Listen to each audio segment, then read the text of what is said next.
যে বাংলাদেশ ও বিশ্ব পরিচয়ের ভয় করব আমরা জয়।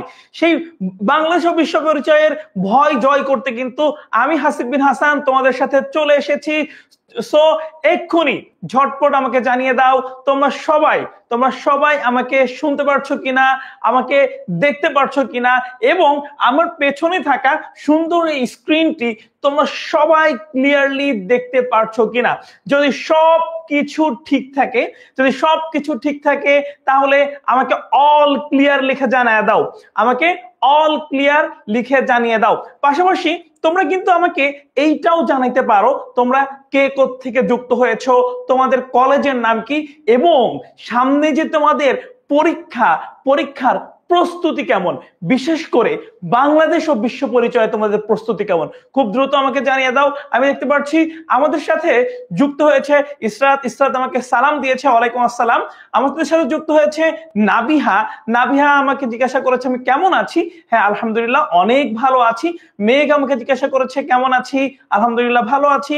কামরুন নাহার বলেছে অল ক্লিয়ার, অর্থাৎ আমরা কিন্তু ক্লাস নেওয়ার জন্য ভাইয়া রেডি হয়ে গেছি। তোমরা রেডি তো? আচ্ছা দেখি আমাদের সাথে আরো কে কে যুক্ত হয়েছে। হ্যাঁ আমাদের সাথে কিন্তু মাহাদি আলম যুক্ত হয়ে গিয়েছে ব্রাহ্মণবাড়িয়া থেকে, আমাদের সাথে এমডি হাসিব যুক্ত হয়ে গিয়েছে, আমাদের সাথে রাদাত যুক্ত হয়ে গিয়েছে, আমাকে সালাম দিয়েছে, ওয়ালাইকুম আসসালাম রাদাত। আচ্ছা ঝটপট আমাকে একটু জানিয়ে দাও বাংলাদেশ ও বিশ্ব পরিচয়ে তোমাদের প্রস্তুতির কি অবস্থা, বাংলাদেশ ও বিশ্ব পরিচয়ে প্রস্তুতির কি অবস্থা। ক্লাসের শুরুতেই আমি তোমাদেরকে আজকে কনফিডেন্টলি একটা কথা বলছি, আজকের ক্লাস যদি তুমি শুরু থেকে শেষ পর্যন্ত দেখো, আজকের ক্লাসটি যদি তোমরা শুরু থেকে শেষ পর্যন্ত দেখো, তাহলে এই যে আমাদের 9 অধ্যায় থেকে নিয়ে বইয়ের শেষ পর্যন্ত, অর্থাৎ 16তম অধ্যায় পর্যন্ত তোমাদের আর কোনো সমস্যা থাকবে না ইনশাআল্লাহ। তোমাদের গত ক্লাস তোমাদের কাইফ ভাই নিয়েছেন, অসাধারণ হয়েছে। আজকে আমিও তোমাদের একটি ভালো ক্লাস নেওয়ার চেষ্টা করব, আশা করছি তোমরা শেষ পর্যন্ত থাকবা। আচ্ছা ক্লাসের শুরুতেই তোমরা যে কাজটা করবা সেটা হচ্ছে এক্ষুনি আমাদের এই ক্লাসের নিচে এখানে কমেন্টসে তোমাদের সব বন্ধুদেরকে মেনশন করে দাও। একা একা কি এ প্লাস পাইলে হবে ভাইয়া? না, আমরা কিন্তু একা একা এ প্লাস পাইতে চাই না। আমরা সবাই মিলে একসাথে ভালো রেজাল্ট করতে চাই। ওই যে কথায় আছে না, 10 মিলে করি কাজ, হারি জিতি নাহি লাজ। না, আমরা কিন্তু এখানে হারবো না, আমরা অবশ্যই জিতবো, সবাই মিলে একসাথে জিতবো ইনশাআল্লাহ। সো এক্ষুনি তোমরা সবাই তোমাদের সব বন্ধুদেরকে মেনশন করে জানিয়ে দাও, এবং তোমাদের টাইমলাইনে আমাদের এই ক্লাসটি শেয়ার করে দাও, যাতে করে পরবর্তীতে পরীক্ষার আগের দিন জাস্ট একবার ক্লাসটি দেখলেই যেন তুমি সবগুলা অধ্যায় একবারে রিভিশন করে ফেলতে পারো। সো যারা যারা তোমাদের বন্ধুদেরকে মেনশন করেছো, যারা যারা ক্লাসটি শেয়ার করে দিয়েছো, তারা একটু শেয়ার ডান লিখে দাও। আমি দেখতে চাই কে শেয়ার করেছে। আচ্ছা আমি দেখতে পাচ্ছি ওয়ার আছে আমাদের সাথে, সে অলরেডি শেয়ার করে দিয়েছে। আহসান কবির জিজ্ঞাসা করেছে কেমন আছি, ওয়ালাইকুম সালাম। আমাদের সাথে আরো যুক্ত হচ্ছে সুদীপ্ত জিজ্ঞাসা করেছে আমি কেমন আছি, ওয়ালাইকুম সালাম, আলহামদুলিল্লাহ ভালো আছি। এছাড়াও নাহিদ আছে আমাদের সাথে, সুদীপ্ত হালদার আছে আমাদের সাথে রমা আছে, আমাদের সাথে সিয়াম আছে, আমাদের সাথে তাওসিফ আছে, তাসিফ আছে, আমাদের সাথে আরো অনেক বন্ধুরা কিন্তু যুক্ত হয়েছে। সো এক্ষুনি আমরা কিন্তু ক্লাস শুরু করব। এখনই তোমাদের সব বন্ধুদেরকে একসাথে ক্লাসে ডেকে আনো। আচ্ছা তোমরা তোমাদের বন্ধুদেরকে মেনশন দিয়ে থাকো, ক্লাসটি শেয়ার করতে থাকো। আর ইতোমধ্যেই ভাইয়া তোমাদেরকে দেখিয়ে দেই আজকের ক্লাসে আমরা কোন গুরুত্বপূর্ণ টপিক গুলো পড়বো। আচ্ছা দেখো ক্লাসের শুরুতেই আমরা কিন্তু জাতিসংঘ নিয়ে পড়াশোনা করব। আর একটা জিনিস একটু মনে রাখো, ক্লাসের শুরুতেই জাতিসংঘ এমন একটা টপিক যেখান থেকে প্রত্যেক বছর প্রশ্ন হচ্ছে, যেখান থেকে প্রত্যেক বছরেই প্রশ্ন আসতেছে। সো এইটা কিন্তু একটা 3 স্টার টপিক। আচ্ছা তারপরে হচ্ছে টেকসই উন্নয়ন, তারপরে আমরা যেটা পড়বো সেটা হচ্ছে জাতীয় সম্পদ ও অর্থনৈতিক ব্যবস্থা। তারপরে যেই অধ্যায়টা পড়বো সেটা হচ্ছে অর্থনৈতিক নির্দেশক সমূহ ও বাংলাদেশের অর্থনীতির প্রকৃতি। তারপরে আমরা কি করব, তারপরে আমরা পড়বো বাংলাদেশ সরকারের অর্থ ও ব্যাংক ব্যবস্থা। আচ্ছা, আরো অনেকগুলো অধ্যায় আছে, সেটা হচ্ছে বাংলাদেশের পরিবার কাঠামো, বাংলাদেশের সামাজিক পরিবর্তন এবং সর্বশেষ বাংলাদেশের সামাজিক সমস্যা ও এর প্রতিকার। এই যে এতগুলো চ্যাপ্টার আমরা পড়বো, আমাকে একটু বলো তো এই চ্যাপ্টারগুলোর মধ্যে কোথায় তোমাদের সবচেয়ে বেশি সমস্যা? এই চ্যাপ্টারগুলোর মধ্যে তোমাদের কোথায় সবচেয়ে বেশি সমস্যা? আচ্ছা, ওকে ফাইন, ক্লাস আমরা এক্ষুনি শুরু করে দেব। এর আগে চলো তোমাদের সাথে একটু পরিচয় হয়ে নেই। তোমরা ইতোমধ্যেই অনেকেই আমাকে চিনো, আমি অনেকগুলো ওয়ান শট ক্লাস নিয়েছি, তোমাদের এসএমপি তেও আছি, তারপরেও অনেকে হবে আমাকে নাও চিনতে পারো। আমি তাই তোমাদের সবার সাথে পরিচিত হয়ে নিচ্ছি। আমি তোমাদের সবার প্রিয় হাসিব ভাইয়া। আমি পড়াশোনা করছি বাংলাদেশ ইউনিভার্সিটি অফ প্রফেশনালস অর্থাৎ বিউপিতে, ল ডিপার্টমেন্টে। এছাড়াও যদি আমার সম্পর্কে তোমাদের জানার আর কোনো কিছু থাকে আমাকে তোমরা কমেন্টস করে জানাতে পারো। আচ্ছা, আমি দেখতে পাচ্ছি আমাকে অনেকে বলছে নবম এবং দশম এই দুইটা অধ্যায় নাকি তাদের কাছে কঠিন লাগে। একজন বলেছে, আহসান কবির বলেছে 14তম চ্যাপ্টার। আচ্ছা, শিশির বলেছে 10 এবং 12। আচ্ছা, সমস্যা নাই, আমি সবগুলা চ্যাপ্টার। আচ্ছা, ইসরাত বলেছে 11 এবং 13। আচ্ছা, আমি তোমাদের সবগুলা চ্যাপ্টার যেগুলোতে তোমাদের সমস্যা সেগুলোতে আরো বেশি করে ভালো করে পড়ানোর চেষ্টা করব, যাতে করে তোমাদের কোনো সমস্যা না থাকে। সো চলো আমরা আস্তে আস্তে ক্লাসের দিকে চলে যাই। তোমরা এখনো যারা আমাদের এই ক্লাসটি শেয়ার করোনি, তোমরা এখনো যারা তোমাদের বন্ধুদেরকে এই ক্লাসে ডেকে আনো নাই, তোমরা ঝটপট করে কিন্তু কমেন্টস করে জানিয়ে দাও, সবাই মিলে যেন আমরা ক্লাসটা করতে পারি। আচ্ছা, আমি একটু দেখে নিচ্ছি আমাদের সাথে আরো কে কে নতুন করে জয়েন করেছে। সুদীপ্ত বলেছে তার 11 এবং 12 এই দুইটা চ্যাপ্টারের সমস্যা। আলভি আহমেদ আমাদের সাথে যুক্ত হয়েছে, সাদিয়া আমাদের সাথে যুক্ত হয়েছে, আমাদের সাথে বাইজিৎ যুক্ত হয়েছে, মারিয়াম যুক্ত হয়েছে, আমাদের সাথে আরো যুক্ত আকলিমা আক্তার যুক্ত হয়েছে, আমাদের সাথে যুক্ত এলিন যুক্ত হয়েছে, সাদিয়া যুক্ত হয়েছে, আমাদের সাথে এমডি মুসা যুক্ত হয়েছে, রাফি যুক্ত হয়েছে, আরো অনেক বন্ধুরা কিন্তু আমাদের সাথে যুক্ত হয়ে গিয়েছে। সো চলো আর দেরি না করে আমরা এক্ষুনি ক্লাসের দিকে চলে যাই। আচ্ছা, দেখো প্রথমেই আমরা যে প্রশ্নটি পেয়েছি সেটা হচ্ছে প্রথম বিশ্ব নারী সম্মেলন কোথায় অনুষ্ঠিত হয়? দেখি তোমরা আমাকে একটু ঝটপট করে বলে দাও তো যে প্রথম নারী সম্মেলন কোথায় হয়েছিল। আমি দেখতে চাই, আমি তোমাদের কাছ থেকেই উত্তরগুলো নিতে চাই। ওকে, অলরেডি কিন্তু স্বপন চৌধুরী উত্তর দিয়ে দিয়েছে, মীর সালাহ উত্তর দিয়ে দিয়েছে আমাদের সাথে। আচ্ছা, অনেকে কিন্তু আমাকে বলছে যে তারা হচ্ছে আমার এসএমপি স্টুডেন্ট। যেমন আমি দেখতে পাচ্ছি সুদীপ্ত আছে আমাদের সাথে মেহনাত চৌধুরী, সে অলরেডি আমাকে বলেছে যে শেয়ার ডান। আচ্ছা, তারপরে আমাদের আরো অনেক বন্ধুরা কিন্তু শেয়ার করে দিচ্ছে, হ্যাঁ শেয়ার ডান। আহসান হাবিব, স্বর্ণা আক্তার, তোমাদের সবাইকে অসংখ্য ধন্যবাদ এই ক্লাসটি শেয়ার করে দেওয়ার জন্য। ওকে ফাইন, আমি তোমাদের কাছে উত্তর নিয়ে যাচ্ছি। হ্যাঁ, দেখতে পাচ্ছি দেলার হোসেন সবার আগে উত্তর দিয়ে দিয়েছে, আমাদের সাথে সাইম উত্তর দিয়েছে, নুসরাত উত্তর দিয়েছে, আমাদের সাথে সুমনা উত্তর দিয়েছে, আবু বকর উত্তর দিয়েছে, তানিয়া উত্তর দিয়েছে, আরো অনেক বন্ধুরা কিন্তু উত্তর ইতোমধ্যেই দিয়ে ফেলেছে। সো চলো আমরা একটু দেখে নেই যে আসলেই কোনটা উত্তর। আচ্ছা, হ্যাঁ, তোমরা যারা এতক্ষণ পর্যন্ত মেক্সিকো বলেছো বা তোমরা যারা ডি বলেছো, তোমাদের সবার উত্তর কিন্তু সঠিক হয়েছে। আচ্ছা, দেখি কার উত্তর সঠিক হয়েছে, আমাকে একটু হ্যান্ড রেজ করে জানায় দাও তো যে হ্যাঁ ভাইয়া আমার উত্তর সঠিক হয়েছে। ওকে, মৃত্তিকা বলেছে ভাইয়া কোন অধ্যায়গুলো গুরুত্বপূর্ণ দাগায় দিলে ভালো হয়। অবশ্যই আজকের ক্লাসটি যেহেতু আমাদের এমসিকিউ বেসড, আজকে পুরো ক্লাসটি আমরা এমসিকিউই পড়বো। আমরা এই ক্লাসের পরে খুব দ্রুতই তোমাদের জন্য একটা ডেডিকেটেড ভিডিও বানাবো, যেখানে শুধুমাত্র সাজেশন দেওয়া হবে যে কোন চ্যাপ্টার থেকে এমসিকিউ বেশি আসতেছে, কোন চ্যাপ্টার থেকে সৃজনশীল বেশি আসতেছে, সবকিছুই কিন্তু পুঙ্খানুপুঙ্খভাবে বিশ্লেষণ করে দেখায় দেওয়া হবে। আচ্ছা, ঠিক আছে, তোমরা যারা সঠিক উত্তর দিয়েছো, তোমাদের সবাইকে অনেক কনগ্রাচুলেশনস। ওকে ফাইন, তোমরা কাউন্ট করবা কার কয়টা হইছে। ক্লাস শেষে কিন্তু আমরা দেখবো যে সবচেয়ে বেশি কার কার হইছে। এই যে মিথ্যা কিন্তু বলা যাবে না। ওকে ওকে, চলো তাহলে আমরা তার পরবর্তী যে প্রশ্নটা আছে আমরা দেখে নেই। কোনটিকে জাতিসংঘের বিতর্ক সভা বলে অবহিত করা হয়? দ্রুত একটু বলে দাও তো, কোনটিকে জাতিসংঘের বিতর্ক সভা বলা হয়? দ্রুত একটু বলো। এটা কি ওসি পরিষদ, নাকি আন্তর্জাতিক আদালত, নাকি নিরাপত্তা পরিষদ, নাকি সাধারণ পরিষদ? কোথায় একটু বলো তো কোনটাকে বলা হয়?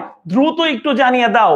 আচ্ছা হ্যাঁ, আমি দেখতে পাচ্ছি অলরেডি নাইলা জাহান উত্তর দিয়েছে, সঠিক উত্তর দিয়েছে। আচ্ছা, তারপরে আমাদের সাথে আছে ইয়াসিন হাসান, সঠিক উত্তর দিয়েছে। আমাদের মুর্তজা হাসান আছে, সঠিক উত্তর দিয়েছে। আমাদের সাথে আছে স্বর্ণা আক্তার, সে ইনশাআল্লাহ বলেছে।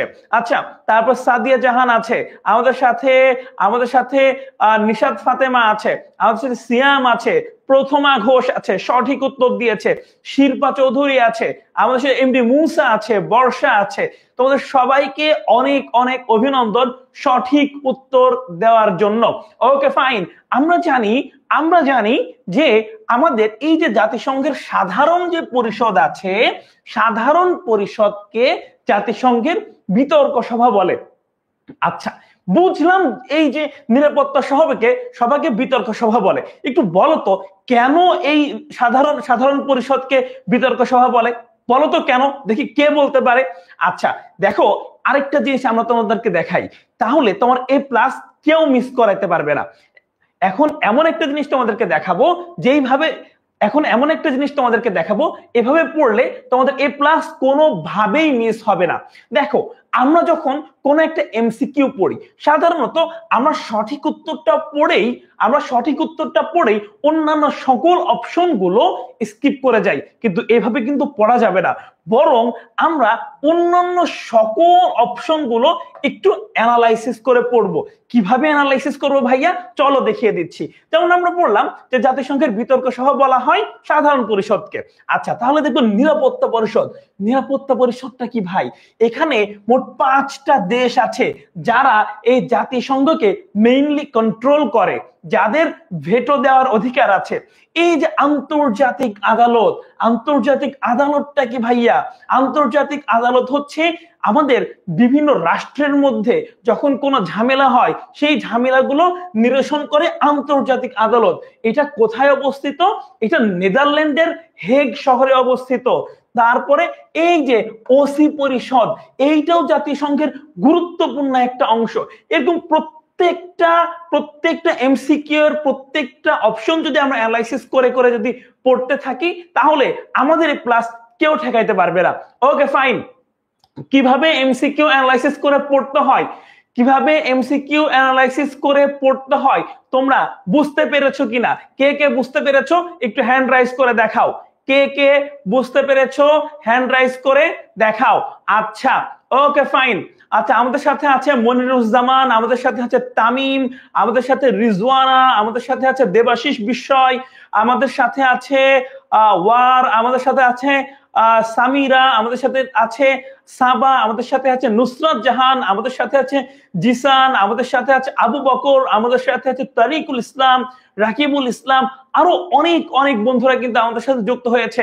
আচ্ছা, সবাই এমসিকিউ পড়ার বুদ্ধিটা শিখে গিয়েছে, তাহলে আমি ধরে নিচ্ছি তোমাদের সবার প্লাস কেউ ঠেকাইতে পারবে না।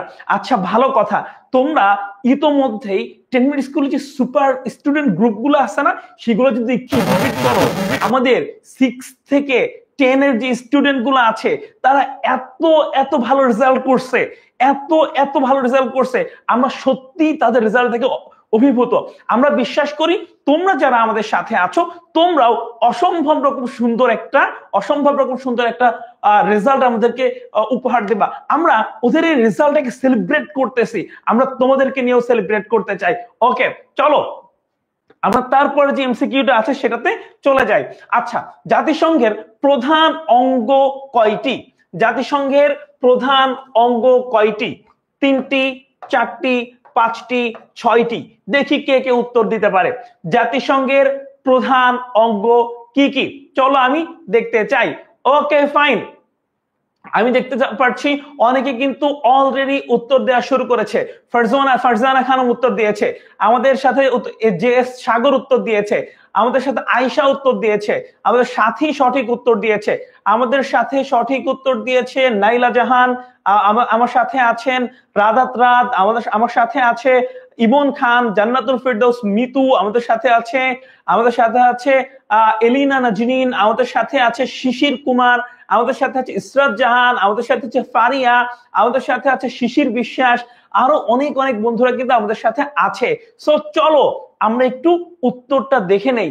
আচ্ছা ভালো কথা, তরিকুল ইসলাম ভাইয়া তুমি কিন্তু 6টি বলেছো, উত্তর কিন্তু ভুল হয়েছে। তরিকুল ইসলাম তুমি উত্তরটি সঠিক করে নাও। ওকে, আজকের ক্লাস থেকে কোনো কনফিউশন নিয়ে কিন্তু আমরা যাব না। যত প্রশ্ন আছে সব প্রশ্ন ভাইয়াকে করবা, সব প্রশ্নের উত্তর দিয়েই কিন্তু আজকের ক্লাসটি ভাইয়া শেষ করব ইনশাআল্লাহ। ওকে চলো আমরা একটু দেখে নেই সঠিক উত্তর কোনটা। হ্যাঁ, তোমরা যারা যারা এতক্ষণ 5টা করে আনসার দিয়েছো, যারা 5টি আনসার দিয়েছো তাদের সবার উত্তর কিন্তু সঠিক হয়েছে। ওকে আচ্ছা, এলিন সুলতানা তুমি 4টি বলেছো, উত্তর কিন্তু ভুল হয়েছে। আচ্ছা তোমরা যারা 5টি উত্তর দাও নাই, অর্থাৎ তোমরা যারা এই সি বা গ নাম্বার বলো নাই, তোমাদের সবার উত্তর কিন্তু ভাইয়া ভুল হয়েছে। সো এক্ষুনি একটু কারেক্ট করে নাও, খাতার মধ্যে একটু লিখে নাও, আশা করি আর কখনো ভুল হবে না। ওকে, তাহলে জাতিসংঘের মোট অঙ্গ কয়টি? 5টি। আচ্ছা আরেকটা ব্যাপার একটু বলে দেই, এই যে আমাদের জাতিসংঘের যে নিরাপত্তা পরিষদ আছে না, নিরাপত্তা পরিষদের দেশের সংখ্যাও কিন্তু 5টি। নিরাপত্তা পরিষদে দেশের সংখ্যাও কিন্তু 5টি। ওকে, তাহলে তোমরা আমাকে আরেকটা প্রশ্ন একটু উত্তর দিয়ে দাও, সেটা হচ্ছে সাধারণ পরিষদের দেশের সংখ্যা কয়টি? সাধারণ পরিষদে দেশের সংখ্যা কয়টি? এটা তোমাদের একটা HW থাকলো। আজকে তোমরা যখন HW জমা দিবা তখন এই প্রশ্নটার উত্তর দিবা। আমি তোমাদেরকে আরো কিছু প্রশ্ন করব, সবগুলো প্রশ্নের কিন্তু তোমরা আমাকে উত্তর দিয়ে দিবা। ওকে ফাইন, তাহলে এটা তোমাদের HW থাকলো। তারপরে আমরা তারপরের প্রশ্নে চলে যাচ্ছি। বাংলাদেশ কততম সদস্য হিসেবে জাতিসংঘে অন্তর্ভুক্ত হয়? বাংলাদেশ কততম সদস্য হিসেবে জাতিসংঘে অন্তর্ভুক্ত হয়? ওকে ফাইন, একটু বলে দাও তো দেখি। 130, 134, 136, 138। ওকে, আমাকে একটু বলে দাও যে কততম বাংলাদেশ কততম সদস্য হিসাবে জাতিসংঘের অন্তর্ভুক্ত হয়।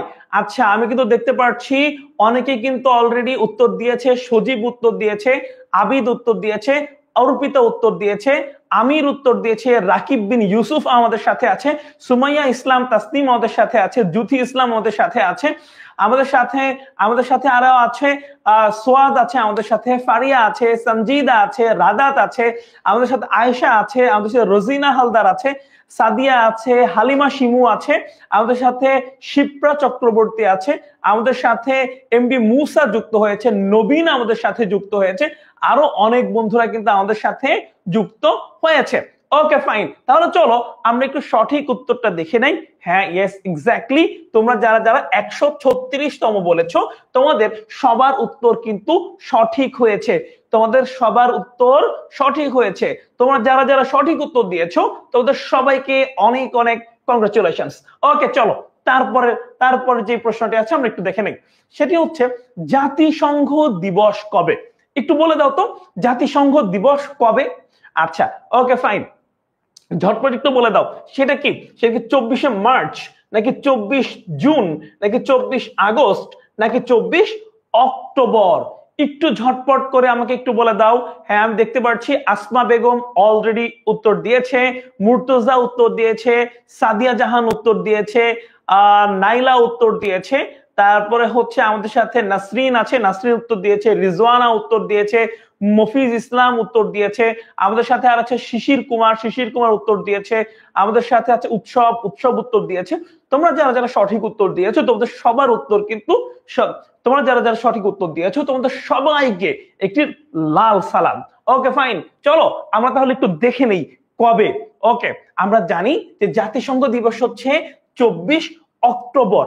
আচ্ছা এখন কথা হলো কেন 24 অক্টোবরই হচ্ছে জাতিসংঘ দিবস। তোমরা কি এটা জানো? আচ্ছা, কারণ কারণ 24 অক্টোবর হচ্ছে 24 অক্টোবর 1945 সাল। একটু সবাই নোট করে নাও, 24 অক্টোবর 1945 সালে জাতিসংঘ প্রতিষ্ঠা হয়েছে। 24 অক্টোবর 1945 সালে জাতিসংঘ প্রতিষ্ঠিত হয়েছে।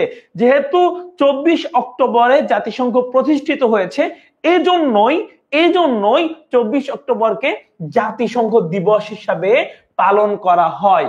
আশা করি তোমরা বুঝতে পেরেছো।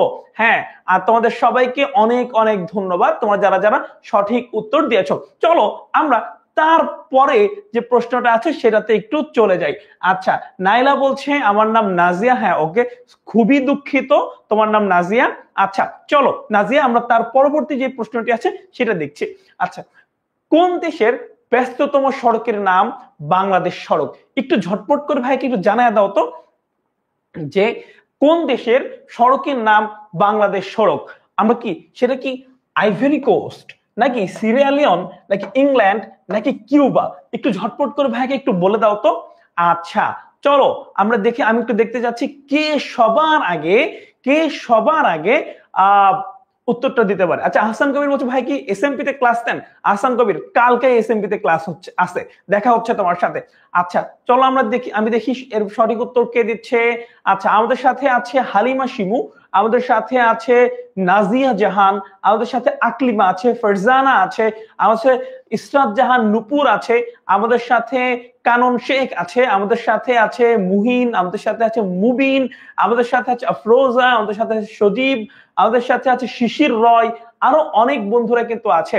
ওকে, আমরা তাহলে একটু চলো দেখে নেই যে কোনটি হচ্ছে আমাদের সঠিক উত্তর। আচ্ছা, আমাদের সঠিক উত্তর হচ্ছে আইভরি কোস্ট, তাই না? আচ্ছা, তোমরা যারা যারা সঠিক উত্তর এ বলেছো তোমাদের সবার উত্তর কিন্তু সঠিক হয়েছে। তোমরা যারা যারা সঠিক উত্তর দিয়েছো তোমাদের সবাইকে আবারও একটা লাল সালাম। আচ্ছা চলো তাহলে তার পরবর্তী যে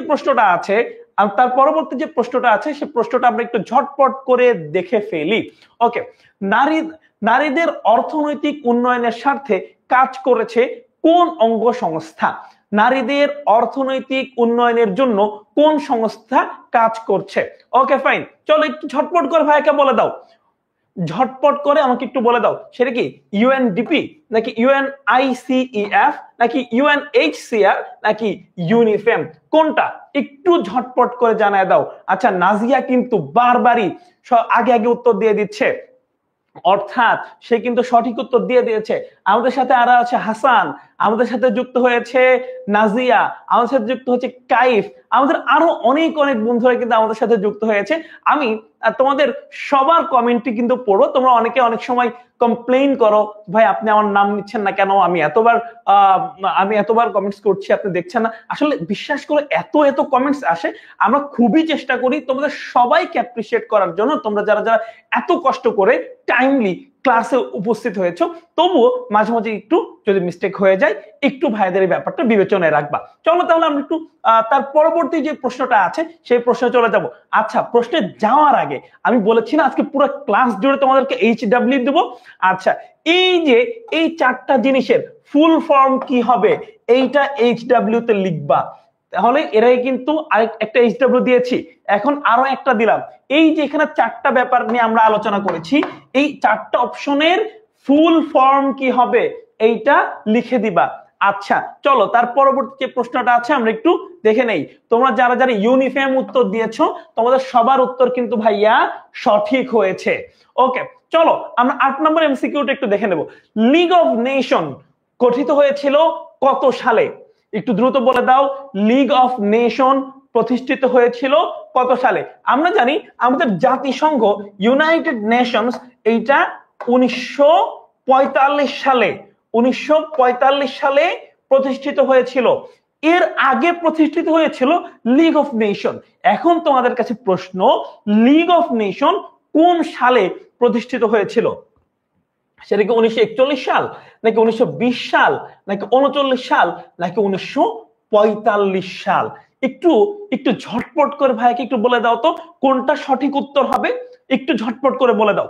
আচ্ছা, আমি দেখতে পাচ্ছি অনেকে কিন্তু অলরেডি আমাকে সঠিক উত্তর দেওয়া শুরু করেছে। আচ্ছা, এর আগে আমাকে একটা জিনিস একটু তোমরা জানাও, আমাকে জানাও, তোমরা যারা ক্লাসটি করছো, ভাইয়া যেই HW গুলো দিচ্ছি সেগুলো কি লিখে রাখতেছো তো? কোনটা HW লিখে রাখতেছো তো? কে কে লিখে রাখতেছো HW গুলো? একটু ভাইয়াকে হ্যান্ড রাইজ করে দেখায় দাও যে হ্যাঁ ভাইয়া আমি HW গুলো লিখে রাখতেছি, পরবর্তীতে ক্লাস শেষ হলে আমি এই HW গুলো সাবমিট করে দেব। দেখি কে কে আছো।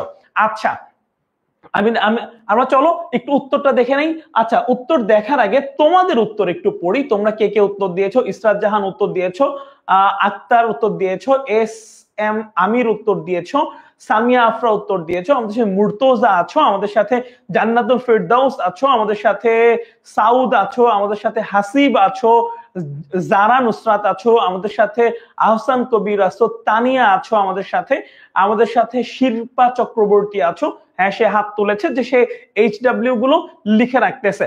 আচ্ছা, ইসরাত জাহান বলতেছে ভাইয়া SS নিছি। তোমরাও কি এই বাটপারি করে SS নিয়ে রাখতেছো নাকি? কে কে SS নিছো? যারা স্ক্রিনশট নিচ্ছ তারাও হাত তোলো যে হ্যাঁ ভাইয়া আমি স্ক্রিনশট নিয়ে রাখছি। আচ্ছা, বুদ্ধি আছে মেয়ের। আচ্ছা, ওয়ালিয়া সঠিক উত্তর দিয়েছে। আচ্ছা, তারপর নিশাত ফাতেমা নূপুর সঠিক উত্তর দিয়েছে, মিনহাজ আছে, তারপর হচ্ছে রাকিব আছে আমাদের সাথে সাইমা আফরা আছে, আমাদের সাথে আকলিমা আক্তার আছে, আমাদের সাথে জ্যোতি ইসলাম আছে, আমাদের সাথে মায়া আছে, আমাদের সাথে তাসমিয়া জান্নাত আছে, আমাদের সাথে আরো অনেক বন্ধুরা কিন্তু যুক্ত হয়ে গিয়েছে। সো তোমরা যারা এখনো এমসিকিউ গুলো নোট নিচ্ছ না, অথবা সরি এমসিকিউ না, HW গুলো নোট নিচ্ছ না, অথবা তোমরা যারা এখনো স্ক্রিনশট নিয়ে রাখতেছো না, তারা কিন্তু এখন থেকে এমসিকিউ যে HW গুলো একটু নোট নিয়ে রাখো। আচ্ছা, ঠিক আছে, চলো তার পরবর্তী যে প্রশ্নটা আছে আমরা একটু দেখে ফেলি। আচ্ছা, তোমরা যারা এতক্ষণ 1920 সাল বলছিলে তাদের উত্তর সঠিক হয়েছে। আচ্ছা, আমরা জানি, একটু ব্রিফ দেই ব্যাপারটা, আমরা জানি যে আমাদের দ্বিতীয় বিশ্বযুদ্ধ হয়েছিল। দ্বিতীয় বিশ্বযুদ্ধে চরম ধ্বংসযজ্ঞ হয়েছিল, তাই না? বলো, পৃথিবীর ইতিহাসে প্রথম পারমাণবিক বোমা ফেলা হয়েছিল, হাজার হাজার মানুষ মৃত্যুবরণ করেছিল। এরই প্রেক্ষিতে সারা বিশ্ব জুড়ে শান্তি প্রতিষ্ঠার লক্ষ্যে জাতিসংঘ প্রতিষ্ঠিত হয়, তাই না? তবে আমাদের কিন্তু ভুলে গেলে চলবে না, এর আগেও কিন্তু একটা ধ্বংসাত্মক যুদ্ধ হয়েছিল, সেটা হচ্ছে আমাদের প্রথম বিশ্বযুদ্ধ। আর সেই প্রথম বিশ্বযুদ্ধের পরেও কিন্তু পুরো বিশ্ব জুড়ে শান্তি প্রতিষ্ঠার জন্যই প্রতিষ্ঠিত হয়েছিল লিগ অফ নেশনস, কিন্তু কোনো কারণে সেটা আর রান করতে পারে নাই। আবার দ্বিতীয় বিশ্বযুদ্ধ হয়, তার প্রেক্ষিতে আমাদের 24 অক্টোবর 1945 সালে জাতিসংঘ প্রতিষ্ঠিত হয়। আশা করি তোমরা বুঝতে পেরেছো। ওকে, ফাইন। আচ্ছা, আমাদের মারিয়াম রাগ করে বলেছে ভাইয়া আপনি আমার কমেন্ট দেখেন না, আমি আর আনসার দেব না। আচ্ছা, আমি দেখার চেষ্টা করব, তোমরা প্লিজ সবাই আনসার গুলো দাও, কারণ দেখো তোমরা আনসার দিলেই কিন্তু এগুলো মনে থাকবে, তাই না? পরীক্ষায় এই ধরনের প্রশ্ন আসলে কিন্তু আর ভুল হবে না। নাজদিম নাহার বলছে ভাই এত কমেন্ট, ওনার কমেন্ট পড়তেছি না। আচ্ছা নাজদিম, আমি কিন্তু তোমার কমেন্ট অলরেডি পড়ে ফেলেছি, কোনো সমস্যা নাই। আচ্ছা, চলো তারপরের একটু প্রশ্নটা আমরা একটু দেখি। আচ্ছা, বর্তমান বিশ্বের কতটি দেশ জাতিসংঘের সদস্য? কতটি দেশ জাতিসংঘের সদস্য একটু বলে দাও তো দেখি, কে কে আছো সঠিক উত্তর দিতে পারছো? দ্রুত একটু আমাকে বলে দাও যে বর্তমানে কতটি দেশ জাতিসংঘের সদস্য। দ্রুত আমাকে একটু বলে দাও। আমি দেখতে পাচ্ছি অনেকে কিন্তু অলরেডি উত্তর দিয়েছো।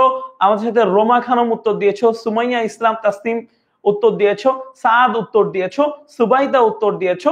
আচ্ছা, ঠিক আছে, চলো আমরা একটু দেখে নেই সঠিক উত্তর কোনটা। হ্যাঁ, ইয়েস, এক্স্যাক্টলি। তোমরা যারা 193 উত্তর দিয়েছো, তোমাদের সবার উত্তর কিন্তু সঠিক হয়েছে। যেমন আমি দেখতে পাচ্ছি আমাদের ইসরাত জাহান আছে, আমাদের সাথে মারিয়াম আছে, সাদিয়া আছে, কাশফিয়া আছে, কামরুন নাহার আছে, আমাদের সাথে নক্ষত্র আছে, তাসনিম জাহান, আমাদের সাথে সাকিবা আছে, আমাদের সাথে সরওয়ার আছে, আমাদের সাথে জান্নাতুল ফেরদাউস আছে, আমাদের সাথে জাকারিয়া আছে, আরো অনেক বন্ধুরা কিন্তু আমাদের সাথে যুক্ত হয়েছে। ওকে, ফাইন, চলো তার পরবর্তী যে প্রশ্নটা আছে আমরা দেখে ফেলি, কোন যুদ্ধের ফলে জাতিসংঘের জন্ম হয়? আচ্ছা, আমি কিন্তু অলরেডি বলে দিয়েছি, সেটা হচ্ছে প্রথম বিশ্ব, আমাদের উত্তর হবে দ্বিতীয় বিশ্বযুদ্ধ। আচ্ছা, তাহলে একটু উত্তরটা একটু বলো তো। প্রথম যদি প্রশ্ন আসতো যে কোন যুদ্ধের ফলে লিগ অফ নেশনস এর জন্ম হয়, কোন যুদ্ধের ফলে লিগ অফ নেশনস এর জন্ম হয়, সেটা হচ্ছে প্রথম বিশ্বযুদ্ধ। দেখো, প্রশ্ন কিন্তু রিভার্স ভাবেও আসতে পারে, এই ব্যাপারগুলো একটু খেয়াল রাখতে হবে। এমসিকিউ পড়ার সময় প্রশ্ন এসেছে কোন যুদ্ধের ফলে জাতিসংঘের জন্ম হয়। আচ্ছা, প্রশ্ন আসতে পারতো যে দ্বিতীয় বিশ্বযুদ্ধের ফলে কোন সংস্থার জন্ম হয়, তাই না বলো? তখন এইভাবে কিন্তু উত্তর আসতে পারে। সো চলো আমরা তার পরবর্তী যে প্রশ্নটা আছে আমরা একটু দেখে নেই। এর আগে একটু বলছি যে দ্বিতীয় বিশ্বযুদ্ধের ফলে জাতিসংঘের জন্ম হয় এবং প্রথম বিশ্বযুদ্ধের ফলে আমাদের জন্ম হয় লিগ অফ নেশনস। আচ্ছা, এখন আরেকটা HW, যে প্রথম বিশ্বযুদ্ধ কবে শুরু হয়েছিল, দ্বিতীয় বিশ্বযুদ্ধ কবে শুরু হয়েছিল, এই দুইটাও তোমাদের HW। প্রথম বিশ্বযুদ্ধ কবে শুরু হয়েছিল এবং দ্বিতীয় বিশ্বযুদ্ধ কবে শুরু হয়েছিল। আচ্ছা, চলো তার পরবর্তী যে প্রশ্নটা আছে আমরা একটু দেখে নেই। জাতিসংঘের সবচেয়ে গুরুত্বপূর্ণ ও শক্তিশালী শাখা কোনটি? জাতিসংঘের সবচেয়ে গুরুত্বপূর্ণ ও শক্তিশালী শাখা কোনটা? সেটা কি সাধারণ পরিষদ? না, আমরা জানি যে সাধারণ পরিষদের শক্তি কম। ওসি পরিষদ? না, তাও হবে না। অর্থনৈতিক ও সামাজিক পরিষদ? না, তাও না। অবশ্যই নিরাপত্তা পরিষদ। এই যে জাতিসংঘের নিরাপত্তা পরিষদে 5টি দেশ, সেটা হচ্ছে আমেরিকা, তারপরে USA, UK, রাশিয়া, চীন এবং ফ্রান্স। এই 5টা দেশ হচ্ছে জাতিসংঘের নিরাপত্তা পরিষদের সদস্য। এই 5টা দেশের ভেটো ক্ষমতা আছে। ভেটো কি ক্ষমতা? ভেটো। ভেটো শব্দের অর্থ কি ভাইয়া? ভেটো শব্দের অর্থ হচ্ছে আমি মানি না। ভেটো শব্দের অর্থ হচ্ছে আমি মানি না। অর্থাৎ জাতিসংঘ যখন কোন একটি কাজ করতে যাবে, ধরো দুই দেশের মধ্যে যুদ্ধ বিরতি প্রস্তাব অথবা যে কোনো একটা ইনিশিয়েটিভ যখন নিবে, তখন এই যে 5টা দেশের কথা বললাম, এই 5টা দেশ সম্মিলিত ভাবে যখন কোনো ডিসিশন নিবে, সেইটাই হবে ডিসিশন। বুঝতে পেরেছো? যদি কোনো দেশ এই ভেটো দিয়ে দেয়, অর্থাৎ বলে ফেলে যে আমি মানি না, তাহলে কিন্তু জাতিসংঘ সেই কাজটা আর করতে পারবে না। সো যেহেতু এই নিরাপত্তা পরিষদের উপরেই সবকিছু ডিপেন্ড করতেছে যে জাতিসংঘ কোন ইনিশিয়েটিভটা নিতে পারবে এবং নিতে পারবে না। সো নিরাপত্তা পরিষদের গুরুত্বই কিন্তু সবচেয়ে বেশি এবং এই পরিষদটাই কিন্তু সবচেয়ে বেশি শক্তিশালী। ওকে ফাইন, চলো আমরা তার পরবর্তী যে প্রশ্নটা আছে সেটা দেখে ফেলি। ভেটো ক্ষমতা সম্পন্ন বৃহৎ শক্তিধর রাষ্ট্রের সংখ্যা কয়টি? এটা কিন্তু ভাই ইতোমধ্যেই বলে ফেলেছি 5টি। তবে তোমাদের এখানে HW থাকবে সেই 5টি দেশ কি কি, সেই 5টি দেশ কি কি। ওকে ফাইন, চলো তার পরবর্তী যে প্রশ্নটা আছে সেই প্রশ্নটা আমরা একটু ঝটপট দেখে ফেলি। সেটা হচ্ছে ভেটো ক্ষমতা সম্পন্ন বৃহৎ শক্তিধর রাষ্ট্রের সংখ্যা কয়টি? ভেটো ক্ষমতা সম্পন্ন বৃহৎ শক্তিধর রাষ্ট্রের সংখ্যা কয়টি? আমরা কিন্তু এটাও জানি, সেটা হচ্ছে 5টি। আচ্ছা, ভেটো শব্দের অর্থ কি? আমি মানি না। আমি কিন্তু অলরেডি বলে ফেলেছি। ভেটো এমসিকিউ আসতে পারে যে ভেটো শব্দের অর্থ কি? ভেটো শব্দের অর্থ আমি মানি না। ওকে ফাইন, চলো তারপরের প্রশ্ন। বাংলাদেশ কত সালে জাতিসংঘের সদস্য পদ লাভ করে? দ্রুত একটু বলে দাও, বাংলাদেশ কত সালে জাতিসংঘের সদস্য পদ লাভ করে? এটা খুবই ইম্পর্টেন্ট একটা প্রশ্ন। এই প্রশ্নটা অনেকবার আসছে। আমি কিন্তু তোমাদেরকে বলে দিচ্ছি যে ভাইয়ারা, জাতিসংঘ থেকে অবশ্যই প্রশ্ন তোমরা পাবা। সো জাতিসংঘ এবং জাতিসংঘ রিলেটেড, জাতিসংঘের যে অঙ্গ সংস্থান, একটু লিখে নাও, জাতিসংঘ এবং অঙ্গ সংস্থান, এর অঙ্গ যেগুলো আছে, অঙ্গ সংস্থা, অঙ্গ সংস্থা যেগুলো আছে এখান থেকে কিন্তু অবশ্যই অবশ্যই প্রশ্ন আসবে। আচ্ছা ঠিক আছে, তোমরা যারা যারা সঠিক উত্তর দিয়েছো, যেমন ওয়ালি আছো আমাদের সাথে, আকলিমা আছো, কামরুল হাসান আছো, মেহেদি হাসান আছো, যারা সঠিক উত্তর দিয়েছো তোমাদের সবাইকে আবারও একটি লাল সালাম দিচ্ছি। চলো তার পরবর্তী প্রশ্নটা আমরা একটু ঝটপট করে দেখে নেই। ও আচ্ছা, উত্তরটা আগে দেখি, সেটা হচ্ছে 1974 সাল। তাহলে বাংলাদেশ স্বাধীন হয়েছে 1971 সালে। 1971 সালে। আর আর জাতিসংঘের সদস্যপদ লাভ করলো 1974 সালে। একবার প্রশ্ন আসছিল যে মুক্তিযুদ্ধের কয় বছর পরে বাংলাদেশ জাতিসংঘের সদস্যপদ লাভ করে। যদি এই ধরনের প্রশ্ন আসে একটু ক্যালকুলেশন করে কিন্তু দিয়ে দিতে হবে। তাহলে একটু তোমরা একটু ঝটপট করে বলে ফেলো তো যে মুক্তিযুদ্ধের কয় বছর পরে বাংলাদেশ তোমার জাতিসংঘের সদস্যপদ লাভ করেছিল, ঝটপট করে একটু বলে ফেলো। আচ্ছা ঠিক আছে, চলো আমরা তার পরবর্তী প্রশ্নটা একটু দেখে ফেলি। আচ্ছা, বাংলাদেশ মায়ানমার রোহিঙ্গা ইস্যুতে কোন কার্যালয় মধ্যস্থতা করেছে? বাংলাদেশ মায়ানমার রোহিঙ্গা ইস্যুতে কোন কার্যালয় মধ্যস্থতা করেছে? সেটা কি ইউএনডিপি হবে, নাকি ইউএনএইচসিআর হবে, নাকি ICEF হবে, নাকি ইউনিফেম হবে? দ্রুত একটু আমাকে ঝটপট করে জানিয়ে দাও। আচ্ছা, আমি দেখতে পাচ্ছি আমাদের সাথে নুসরাত জাহান আছে, সঠিক উত্তর কিন্তু অলরেডি দিয়ে ফেলছে। আমাদের সাথে আছে কবিরাজ, আমাদের সাথে আছে, আমাদের সাথে নজরুল ইসলাম আছে, আমাদের সাথে আব্দুল শহীদ আকন্দ আছে, আমাদের সাথে রিজওয়ানা ইসলাম আছে, আমাদের সাথে এমডি সজীব আছে, আমাদের সাথে এমডি সিয়াম ইসলাম আছে, আমাদের সাথে জারা নুসরাত আছে, আমাদের সাথে হচ্ছে কানন শেখ আছে, আমাদের সাথে আরো অনেক অনেক বন্ধুরা কিন্তু আছে।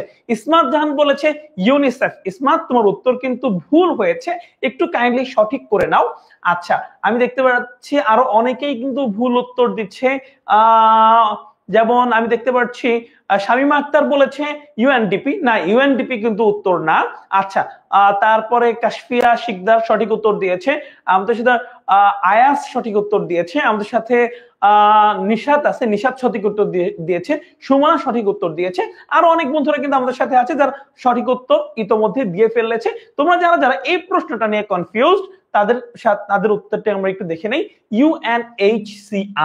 ইউএনএইচসিআর এরা হচ্ছে শরণার্থী নিয়ে কাজ করে। কাকে নিয়ে কাজ করে? শরণার্থী।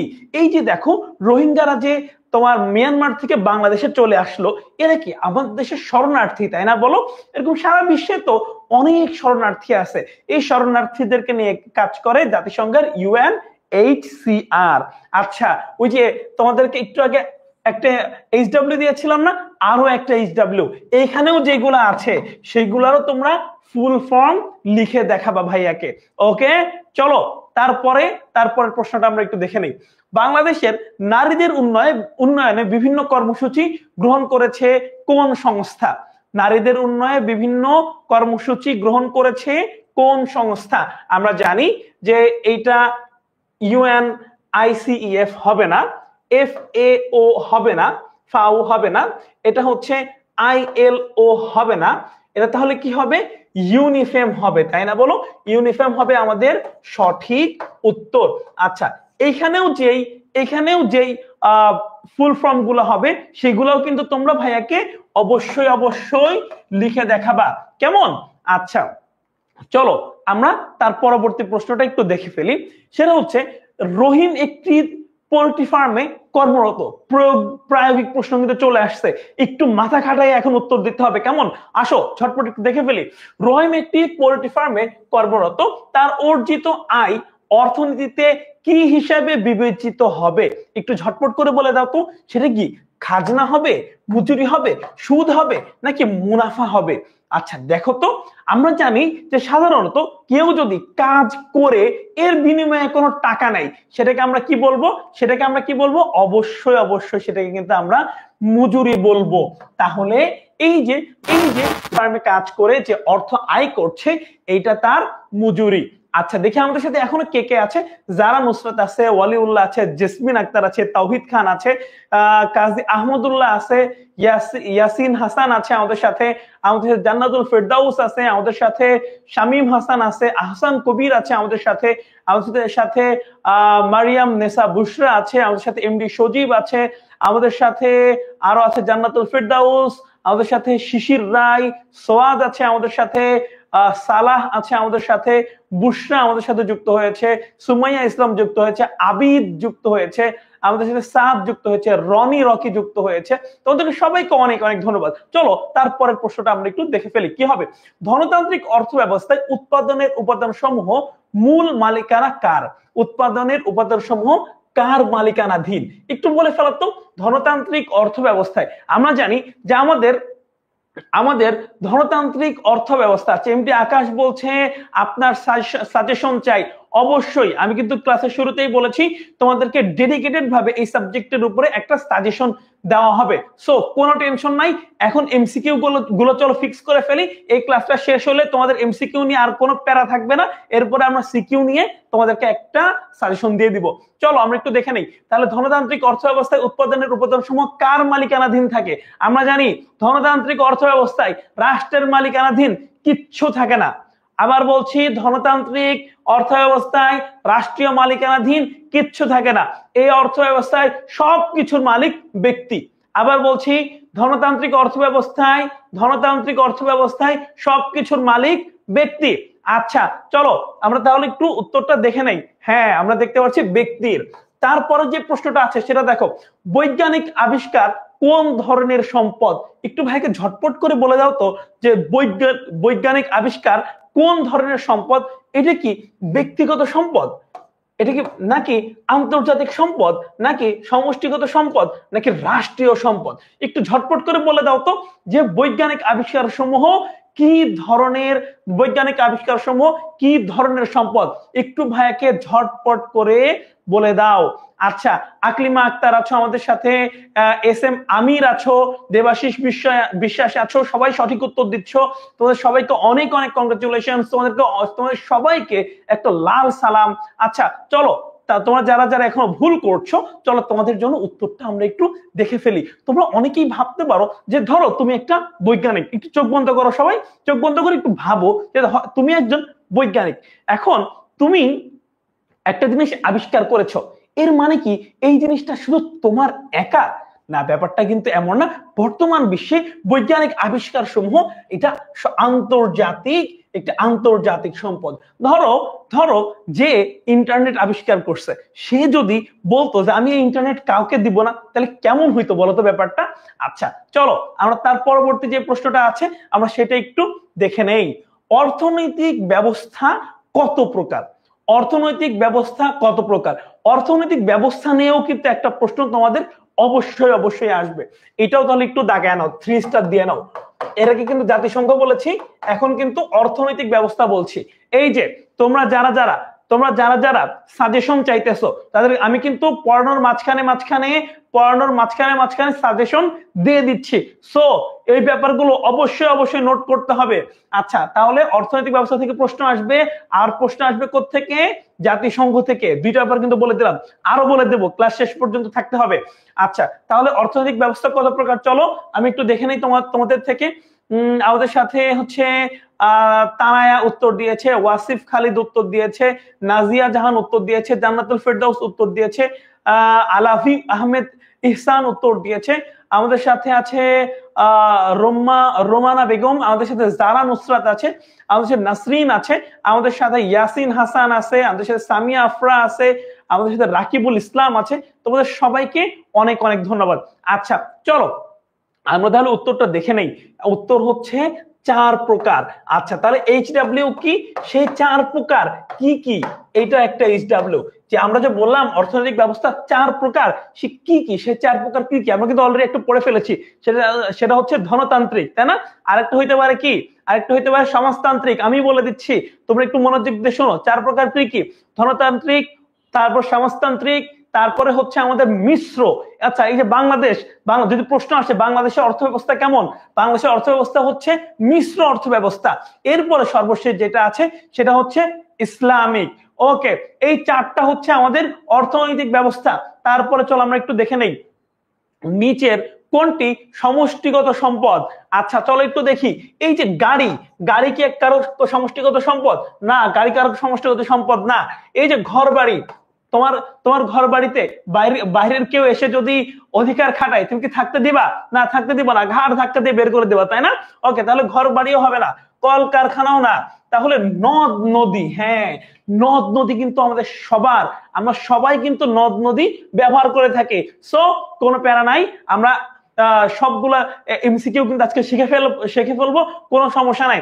ওকে, চলো আমরা একটু দেখি নিচে, তাহলে নিচের কোনটি সমষ্টিগত সম্পদ? আমরা জানি নিচের নদ নদী হচ্ছে আমাদের সমষ্টিগত সম্পদ। আচ্ছা, ঠিক আছে, চলো চলো আমরা তার পরবর্তী যে প্রশ্ন আছে সেটা একটু দেখে ফেলি।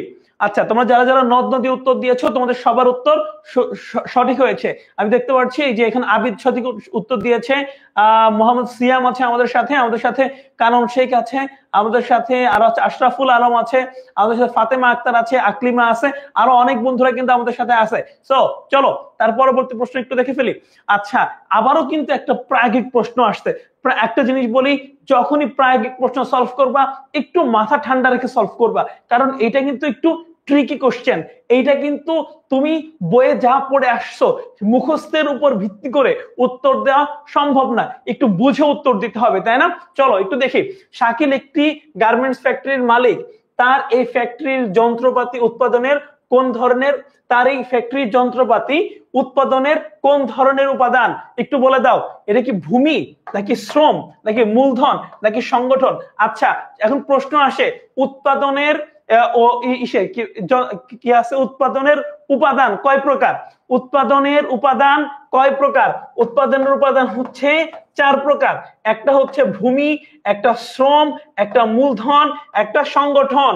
এখন প্রশ্ন হলো এই যে গার্মেন্টস ফ্যাক্টরির যে যন্ত্রপাতি, এটা উৎপাদনের কোন ধরনের উপাদান? এটা উৎপাদনের কোন ধরনের উপাদান? আচ্ছা, আমরা দেখতে পাচ্ছি ওয়াসিফ খালিদ আছে, ওয়ালিউল্লাহ ওয়ালি আছে, জিসান আহমেদ আছে, জাকারিয়া আছে, সিয়াম আছে আমাদের সাথে আলাফি আহমেদ আছে, আরো অনেক বন্ধুরা কিন্তু আমাদের সাথে আছে এবং সঠিক উত্তর কিন্তু দিয়ে যাচ্ছে। ওকে, চলো তাহলে আমরা সঠিক উত্তরটা একটু দেখে ফেলি, কার উত্তরটা সঠিক হয়েছে। তোমরা এখানে যারা যারা মূলধন উত্তর দিয়েছো তোমাদের সবার উত্তর সঠিক হয়েছে। ওকে, ফাইন। চলো চলো আমরা তার পরবর্তী যে প্রশ্নটা আছে সেই প্রশ্নটা একটু ঝটপট করে চলে যাই। সেটা হচ্ছে কোন অর্থনৈতিক ব্যবস্থায় অর্জিত মুনাফার মালিক রাষ্ট্র? ওকে, একটা জিনিস একটু মনে রাখবা যে ধনতান্ত্রিক এবং সমাজতান্ত্রিক সব সময় একটার বিপরীত। ধনতান্ত্রিক এবং সমাজতান্ত্রিক সব সময় একটা আরেকটার বিপরীত। আচ্ছা, যেহেতু আমরা দেখেছিলাম যে ধনতান্ত্রিক অর্থব্যবস্থায় রাষ্ট্রের সবকিছুর মালিক হচ্ছে ব্যক্তি নিজে, তাহলে আমরা বুঝতেই পারছি যে আমাদের সমাজতান্ত্রিক অর্থব্যবস্থায় সবকিছুর মালিক হচ্ছে রাষ্ট্র। সো তাহলে আমাদের এখানে উত্তর হবে কোনটা? সমাজতান্ত্রিক। আচ্ছা, চলো তার পরবর্তী যে প্রশ্নটা আছে সেই প্রশ্ন আমরা একটু ঝটপট করে চলে যাচ্ছি। সেটা হচ্ছে কোনটি সম্পদের বৈশিষ্ট্য? আবার বলছি, কোনটি সম্পদের বৈশিষ্ট্য? সেটা কি ঘরবাড়ি? না, ঘরবাড়ি তো হতে পারে না, অভাব হতে পারে না, চাহিদাও হতে পারে না, তাহলে কি বাকি থাকলো? অপ্রাচুর্য। অপ্রাচুর্য জিনিসটা কি ভাইয়া? অপ্রাচুর্য মানে দেখবা সম্পদের একটা বৈশিষ্ট্য হচ্ছে সারা পৃথিবী জুড়ে আমাদের চাহিদা অনেক বেশি, কিন্তু আমাদের চাহিদা অনুযায়ী সম্পদের পরিমাণ খুবই কম।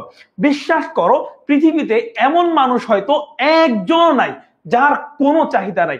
পৃথিবীতে প্রত্যেকটা মানুষ তার মনের ভিতরে একটা অভাব বোধ নিয়ে, সে যতই বড় লোক হোক না কেন, মনের ভিতরে একটি অভাব বোধ নিয়ে মৃত্যুবরণ করে।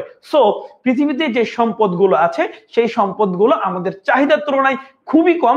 এই জন্য আমরা বলতে পারি যে সম্পদের বৈশিষ্ট্য হচ্ছে অপ্রাচুর্য, অর্থাৎ খুবই কম। আচ্ছা, ঠিক আছে, চলো আমরা তার পরবর্তী যে প্রশ্নটা আছে সেই প্রশ্নে একটু চলে যাই। কোন অর্থনৈতিক ব্যবস্থায় ব্যক্তিগত মালিকানা থাকে না? কোন অর্থনৈতিক ব্যবস্থায় ব্যক্তিগত মালিকানা থাকে না? একটু ঝটপট করে একটু বলে দাও তো। আমরা জানি যে ধনতান্ত্রিক অর্থব্যবস্থায় তো ব্যক্তি মালিকানা থাকে, তাই না? বলো। সো এটা উত্তর হচ্ছে না। তাহলে ব্যক্তি মালিকানা কোথায় থাকে না? আমরা জানি যখন সবকিছুর মালিক রাষ্ট্র হয়ে যায় তখন তখন সেখানে কোনো ব্যক্তি মালিকানা থাকে না। আর যখন ব্যক্তি মালিকানা থাকে না, অর্থাৎ রাষ্ট্র নিজেই মালিক হয়ে যায়, তখন সেই অর্থ ব্যবস্থাকে আমরা বলি সমাজতান্ত্রিক অর্থ ব্যবস্থা। আশা করি বুঝতে পেরেছো। ওকে ফাইন, চলো তারপরের প্রশ্নটা আমরা একটু ঝটপট করে দেখে ফেলি। আচ্ছা, উৎপাদনের জন্য কয়টি উপাদান আবার আবশ্যক? আমরা কিন্তু একটু আগে দেখে ফেলেছি উৎপাদনের উপাদান কয়টি? 4টি। উৎপাদনের উপাদান কয়টি? 4টি। আমি কিন্তু বারবার বলছি যাতে করে পরীক্ষায় ভাইয়ার এই কথাগুলো তোমাদের কানে বারবার বাজে, তখন কিন্তু তোমাদের এই যে কনফিউশনে আমরা ভুল দাগায় ফেলি না। ভাইয়ার এই ক্লাসটা যদি ভালো করে করো, তাহলে এই যে ক্লাসটার ফলে কিন্তু তুমি আর কনফিউশনে পড়বা না। উৎপাদনের উপাদান কয়টি? 4টি। আমরা কিন্তু দেখেছিলাম ভূমি, শ্রম, মূলধন, আর কি হবে বলতো? 4 নম্বরটা তোমরা একটু কমেন্টস করে ভাইকে জানায় দাও। আচ্ছা, এই যে আমরা 25টা এমসিকিউ সলভ করলাম, চলো একটু আমরা একটু ফ্যাক্ট অ্যানালাইসিস করি ক্লাসটি কেমন হচ্ছে। আচ্ছা বলতো, এই 25-এর মধ্যে তোমরা কে কয়টা করে পাইছো? 25-এর মধ্যে তোমাদের ভুল হয়েছে কয়টা? ভাইকে একটু জানাও তো দেখি। 25টা এমসিকিউর মধ্যে তোমাদের কার কয়টা ভুল হয়েছে একটু আমি দেখতে চাচ্ছি। ওকে, আমাদের সাথে কিন্তু আরো অনেক বন্ধুরা আছে। আমাদের সাথে দেখি আশরাফুল আলম এখনো উত্তর দিচ্ছে। হ্যাঁ, মারিয়াম ইসলাম কিন্তু বলে দিয়েছে। আরেকটি হচ্ছে সংগঠন। তোমাদেরকে অনেক অনেক ধন্যবাদ মারিয়াম। ওকে, আমাদের সাথে নাইম হাসান সঠিক উত্তর আমাকে জানিয়ে দিয়েছে। আচ্ছা, রাত বলেছে সে 25 পাইছে। দেবাশিস সে 23 পাইছে। আর তারপরে হচ্ছে সিয়াম বলেছে তার 4টা ভুল হয়েছে। আহসান কবির বলেছে সে 22। আচ্ছা, তারপরে ফারিয়া সে বলেছে সে 25-24। কংগ্রাচুলেশনস। আচ্ছা, তারপরে হচ্ছে তাইফা বলেছে 25-22 পেয়েছে। আচ্ছা, তারপরে হচ্ছে তমা পেয়েছে 25-20। তাহসান পেয়েছে 25-25। তারপর জুথি বলেছে উত্তর দিয়েছে সংগঠন। আচ্ছা, কানন বলেছে আজকের ক্লাসটি তার খুবই ভালো লেগেছে। আচ্ছা, ভালো কথা। আজকের ক্লাসটি তোমাদের কেমন লাগছে আমাকে তোমরা একটু জানায় দাও। কোথাও কোনো সমস্যা হচ্ছে কিনা বা কি করলে তোমাদের আরো ভালো হবে, এই ব্যাপারটা আমাদেরকে একটু তোমরা জানাই দিতে পারো যে আজকের ক্লাসটি তোমাদের কেমন লাগছে। Okay fine. আচ্ছা, নাজিয়া বলেছে 25টাই হয়েছে। কংগ্রাচুলেশনস। কামরুল তার 25-19টা হয়েছে। কোনো সমস্যা নাই, আজকের ক্লাসটি করো আর একটু ভালো করে পড়ো, ইনশাআল্লাহ আর কোনো সমস্যা থাকবে না। আচ্ছা, তানিয়া বলেছে একটা ভুল হয়েছে। আচ্ছা, তারপরে হচ্ছে আমাদের সাথে কামাল আছে, তার হচ্ছে 25-19টা। কোনো সমস্যা নাই, আরো ভালো হবে সামনে। জুথি আছে, বলেছে খুবই ভালো হয়েছে, তার ক্লাসটি খুবই ভালো লাগছে। আচ্ছা, সিয়াম বলেছে চার্মিং ক্লাস। ইসরাত জাহান নূপুর বলেছে খুবই জোস ক্লাস। আচ্ছা, তারপরে হচ্ছে শামিমা আক্তার অনেক ভালো লেগেছে তার। আচ্ছা, তারপরে মারিয়াম তার 25-24টা হয়েছে। অনেক ধন্যবাদ। আচ্ছা, চলো আমরা কিন্তু এভাবে একটু ফ্যাক্ট অ্যানালাইসিস করে করে পড়বো। কোথাও কোনো সমস্যা হচ্ছে কিনা, ক্লাসের কোথাও কোনো সমস্যা হচ্ছে কিনা আমাকে সেটা জানায় দাও। ক্লাসের কোথাও কোনো সমস্যা হচ্ছে কিনা। কারণ শেখ বলেছে আলহামদুলিল্লাহ খুবই ভালো ক্লাস, তার খুবই ভালো লেগেছে। আদিপ সে 25-25 পেয়েছে। আচ্ছা, মেহেদি হাসান তার 25-2টা ভুল হয়েছে মাত্র 25টার মধ্যে। আচ্ছা, আরেকটু ভালো করতে হবে। আচ্ছা, প্রিন্স নিলয় তার 25-23টা হয়েছে। আচ্ছা, তারপরে আমাদের সাথে আরো অনেক বন্ধুরা আছে। তোমাদের কোথাও কোনো সমস্যা হচ্ছে কিনা সেটা কিন্তু আমাকে জানায় দাও। আচ্ছা, রাকিব বলেছে ভাইয়া আমার কমেন্ট কেন দেখেন না? এই যে দেখে ফেললাম, কোনো সমস্যা নাই। তারপরে সাবিহা বলেছে ক্লাস কতক্ষণ চলবে? ক্লাস মোট 1.5 ঘন্টা চলবে। আচ্ছা, তারপরে হচ্ছে পারভিন বলেছে চ্যাপ্টার 11 বুঝায় বলেন। অবশ্যই চ্যাপ্টার 11 পড়া হবে, চলো। আচ্ছা, ইসরাত জাহান বলেছে কোনো সমস্যা নাই।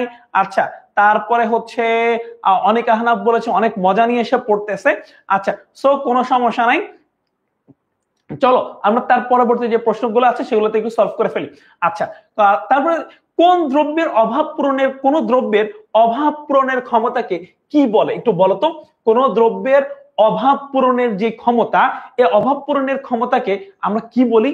এই অভাব পূরণের ক্ষমতাকে আমরা বলি হচ্ছে, চলো তো একটু উত্তরটা দেখে নেই, সেটা হচ্ছে উপযোগ, তাই না বলো? আচ্ছা, তারপরে প্রশ্নটা চলো আমরা একটু ঝটপট দেখে নেই। তোমরা যারা 11 নম্বর অধ্যায় বুঝতে চাচ্ছ, একটু পরে কিন্তু 11 নম্বর অধ্যায় আমরা ধরবো, চলো আমরা একটু দেখে নেই। আচ্ছা, অপ্রাচুর্য কি? একটু আগে বললাম না যে অপ্রাচুর্য, অপ্রাচুর্য জিনিসটা কি? অপ্রাচুর্য কি? চাহিদার তুলনায় যোগান কম, নাকি চাহিদার তুলনায় যোগান বেশি, নাকি চাহিদা ও যোগান সমান, নাকি অভাব পূরণের ক্ষমতা, কোনটা? আচ্ছা চলো আমরা একটু দেখে নেই। চাহিদার তুলনায় যোগান কম, আমরা কারণ অপ্রাচুর্য মানে কম, আমার যে পরিমাণ চাহিদা আছে সেই পরিমাণ সম্পদ নাই। যখন সম্পদ কম থাকবে তখনই তো বলবো অপ্রাচুর্য, তাই না? Okay fine. তারপর যে প্রশ্ন আছে, একজন শিল্পীর প্রতিভা কোন ধরনের সম্পদের অন্তর্ভুক্ত? একটু ঝটপট করে বলা দাও তো, একজন শিল্পীর প্রতিভা কোন ধরনের সম্পদের অন্তর্ভুক্ত? এটা কি জাতীয় সম্পদ, নাকি আন্তর্জাতিক সম্পদ, নাকি সমষ্টিগত, নাকি ব্যক্তিগত, কোনটা? দেখি বলো তো একটু ঝটপট করে। আচ্ছা চলো আমরা একটু উত্তরটা দেখে নেই। তোমরা যারা যারা এখানে ব্যক্তিগত অর্থাৎ ডি উত্তর দিয়েছো, তোমরা সবার উত্তর কিন্তু সঠিক হয়েছে। ওকে ফাইন, চলো তারপরের যে প্রশ্নটা আছে আমরা একটু দেখে নেই। আচ্ছা এই যে 11তম অধ্যায় কিন্তু চলে আসছে। যারা যারা 11তম অধ্যায় নিয়ে ভয় পাচ্ছিলে রেডি তো, তাই না? সবাই একটু রেডি বলে দাও। যারা যারা 11তম অধ্যায় নিয়ে ভয় পাচ্ছিলে একটু রেডি বলে দাও। আচ্ছা একটু নড়ে চড়ে বসো। এই ক্লাসগুলো করার পরে আশা করি আর কোনো সমস্যা থাকবে না। ওকে দেখো, উৎপাদিত দ্রব্য সামগ্রী ও দ্রব্যের আর্থিক মূল্যের সমষ্টিকে কি বলা হয়? উৎপাদিত দ্রব্য সামগ্রী ও দ্রব্যের আর্থিক মূল্যের সমষ্টি কি বলা হয়? একটু ঝটপট করে একটু জানিয়ে দাও, একটু ঝটপট করে জানিয়ে দাও। চলো একটু দেখে নেই উত্তর কোনটা। দেখি অনেকে কিন্তু অলরেডি উত্তর দেওয়া শুরু করেছো, অনেকে কিন্তু অলরেডি উত্তর দেওয়া শুরু করেছো। আচ্ছা ঠিক আছে, দেখি কার কার উত্তর সঠিক হয়েছে। হ্যাঁ আমরা জানি উৎপাদিত দ্রব্য সামগ্রী ও দ্রব্যের আর্থিক মূল্যের সমষ্টিকে মোট জাতীয় উৎপাদন বলা হয়। কি বলা হয়? মোট জাতীয় উৎপাদন। ওকে চলো আচ্ছা তারপরে যে প্রশ্নটা আছে আমরা একটু দেখে নেই। এরপরে প্রশ্নটা হচ্ছে, দেশের শ্রম শক্তির মোট কত শতাংশ কৃষি খাতে নিয়োজিত? এই যে কৃষি খাত থেকেও কিন্তু একটা প্রশ্ন প্রায়শই আসতে দেখা যায়। কৃষি খাত থেকে প্রায়শই একটা প্রশ্ন আসতে দেখা যায়, কারণ কৃষি খাত হচ্ছে আমাদের অর্থনৈতিক ব্যাপার স্যাপারের গুরুত্বপূর্ণ একটা শাখা। আচ্ছা চলো চলো আমরা তাহলে উত্তরটা একটু দেখে নেই। হ্যাঁ আমাদের কৃষি খাতে নিয়োজিত হচ্ছে 43.60। কৃষি খাতে নিয়োজিত কত? 43.60। Okay fine. তারপরে যে প্রশ্নটা আছে চলো আমরা একটু ঝটপট দেখে নেব। সেটা হচ্ছে, কৃষি উন্নয়নের একটি বড় নিয়ামক কোনটি? কৃষি উন্নয়নের বড় নিয়ামক কোনটি? এইটা একটু চিন্তা করো, একটু ফ্যাক্ট অ্যানালাইসিস করো যে কেন আমাদের কৃষকরা উন্নত হইতে পারতেছে না, উন্নয়ন করতে পারতেছে না। কারণ কি বলতো? কারণ আমাদের কৃষকের কাছে পর্যাপ্ত টাকা নাই, তাই না? সো আমরা কিন্তু বুঝতেই পারছি যে কৃষি উন্নয়নের একটি বড় নিয়ামক হচ্ছে পর্যাপ্ত ঋণ প্রদান, পর্যাপ্ত কৃষি ঋণ প্রদান। আচ্ছা এই যে কৃষি ঋণ প্রদানের জন্যই কিন্তু বাংলাদেশ সরকার কৃষি ব্যাংক প্রতিষ্ঠা করেছে, কৃষি ব্যাংক প্রতিষ্ঠা করেছে। আচ্ছা আচ্ছা ওকে ফাইন, চলো তাহলে তার পরবর্তী যে প্রশ্নটা আছে সেটা একটু আমরা দেখে নেই। বাংলাদেশ শিপিং কর্পোরেশন কত সালে প্রতিষ্ঠিত হয়? দেখি একটু ঝটপট করে বলো দেখি কে পারে এটা। বাংলাদেশ শিপিং কর্পোরেশন কত সালে প্রতিষ্ঠিত হয়? দ্রুত একটু ঝটপট করে বলে ফেলো। বাংলাদেশ শিপিং কর্পোরেশন কত সালে প্রতিষ্ঠিত হয়?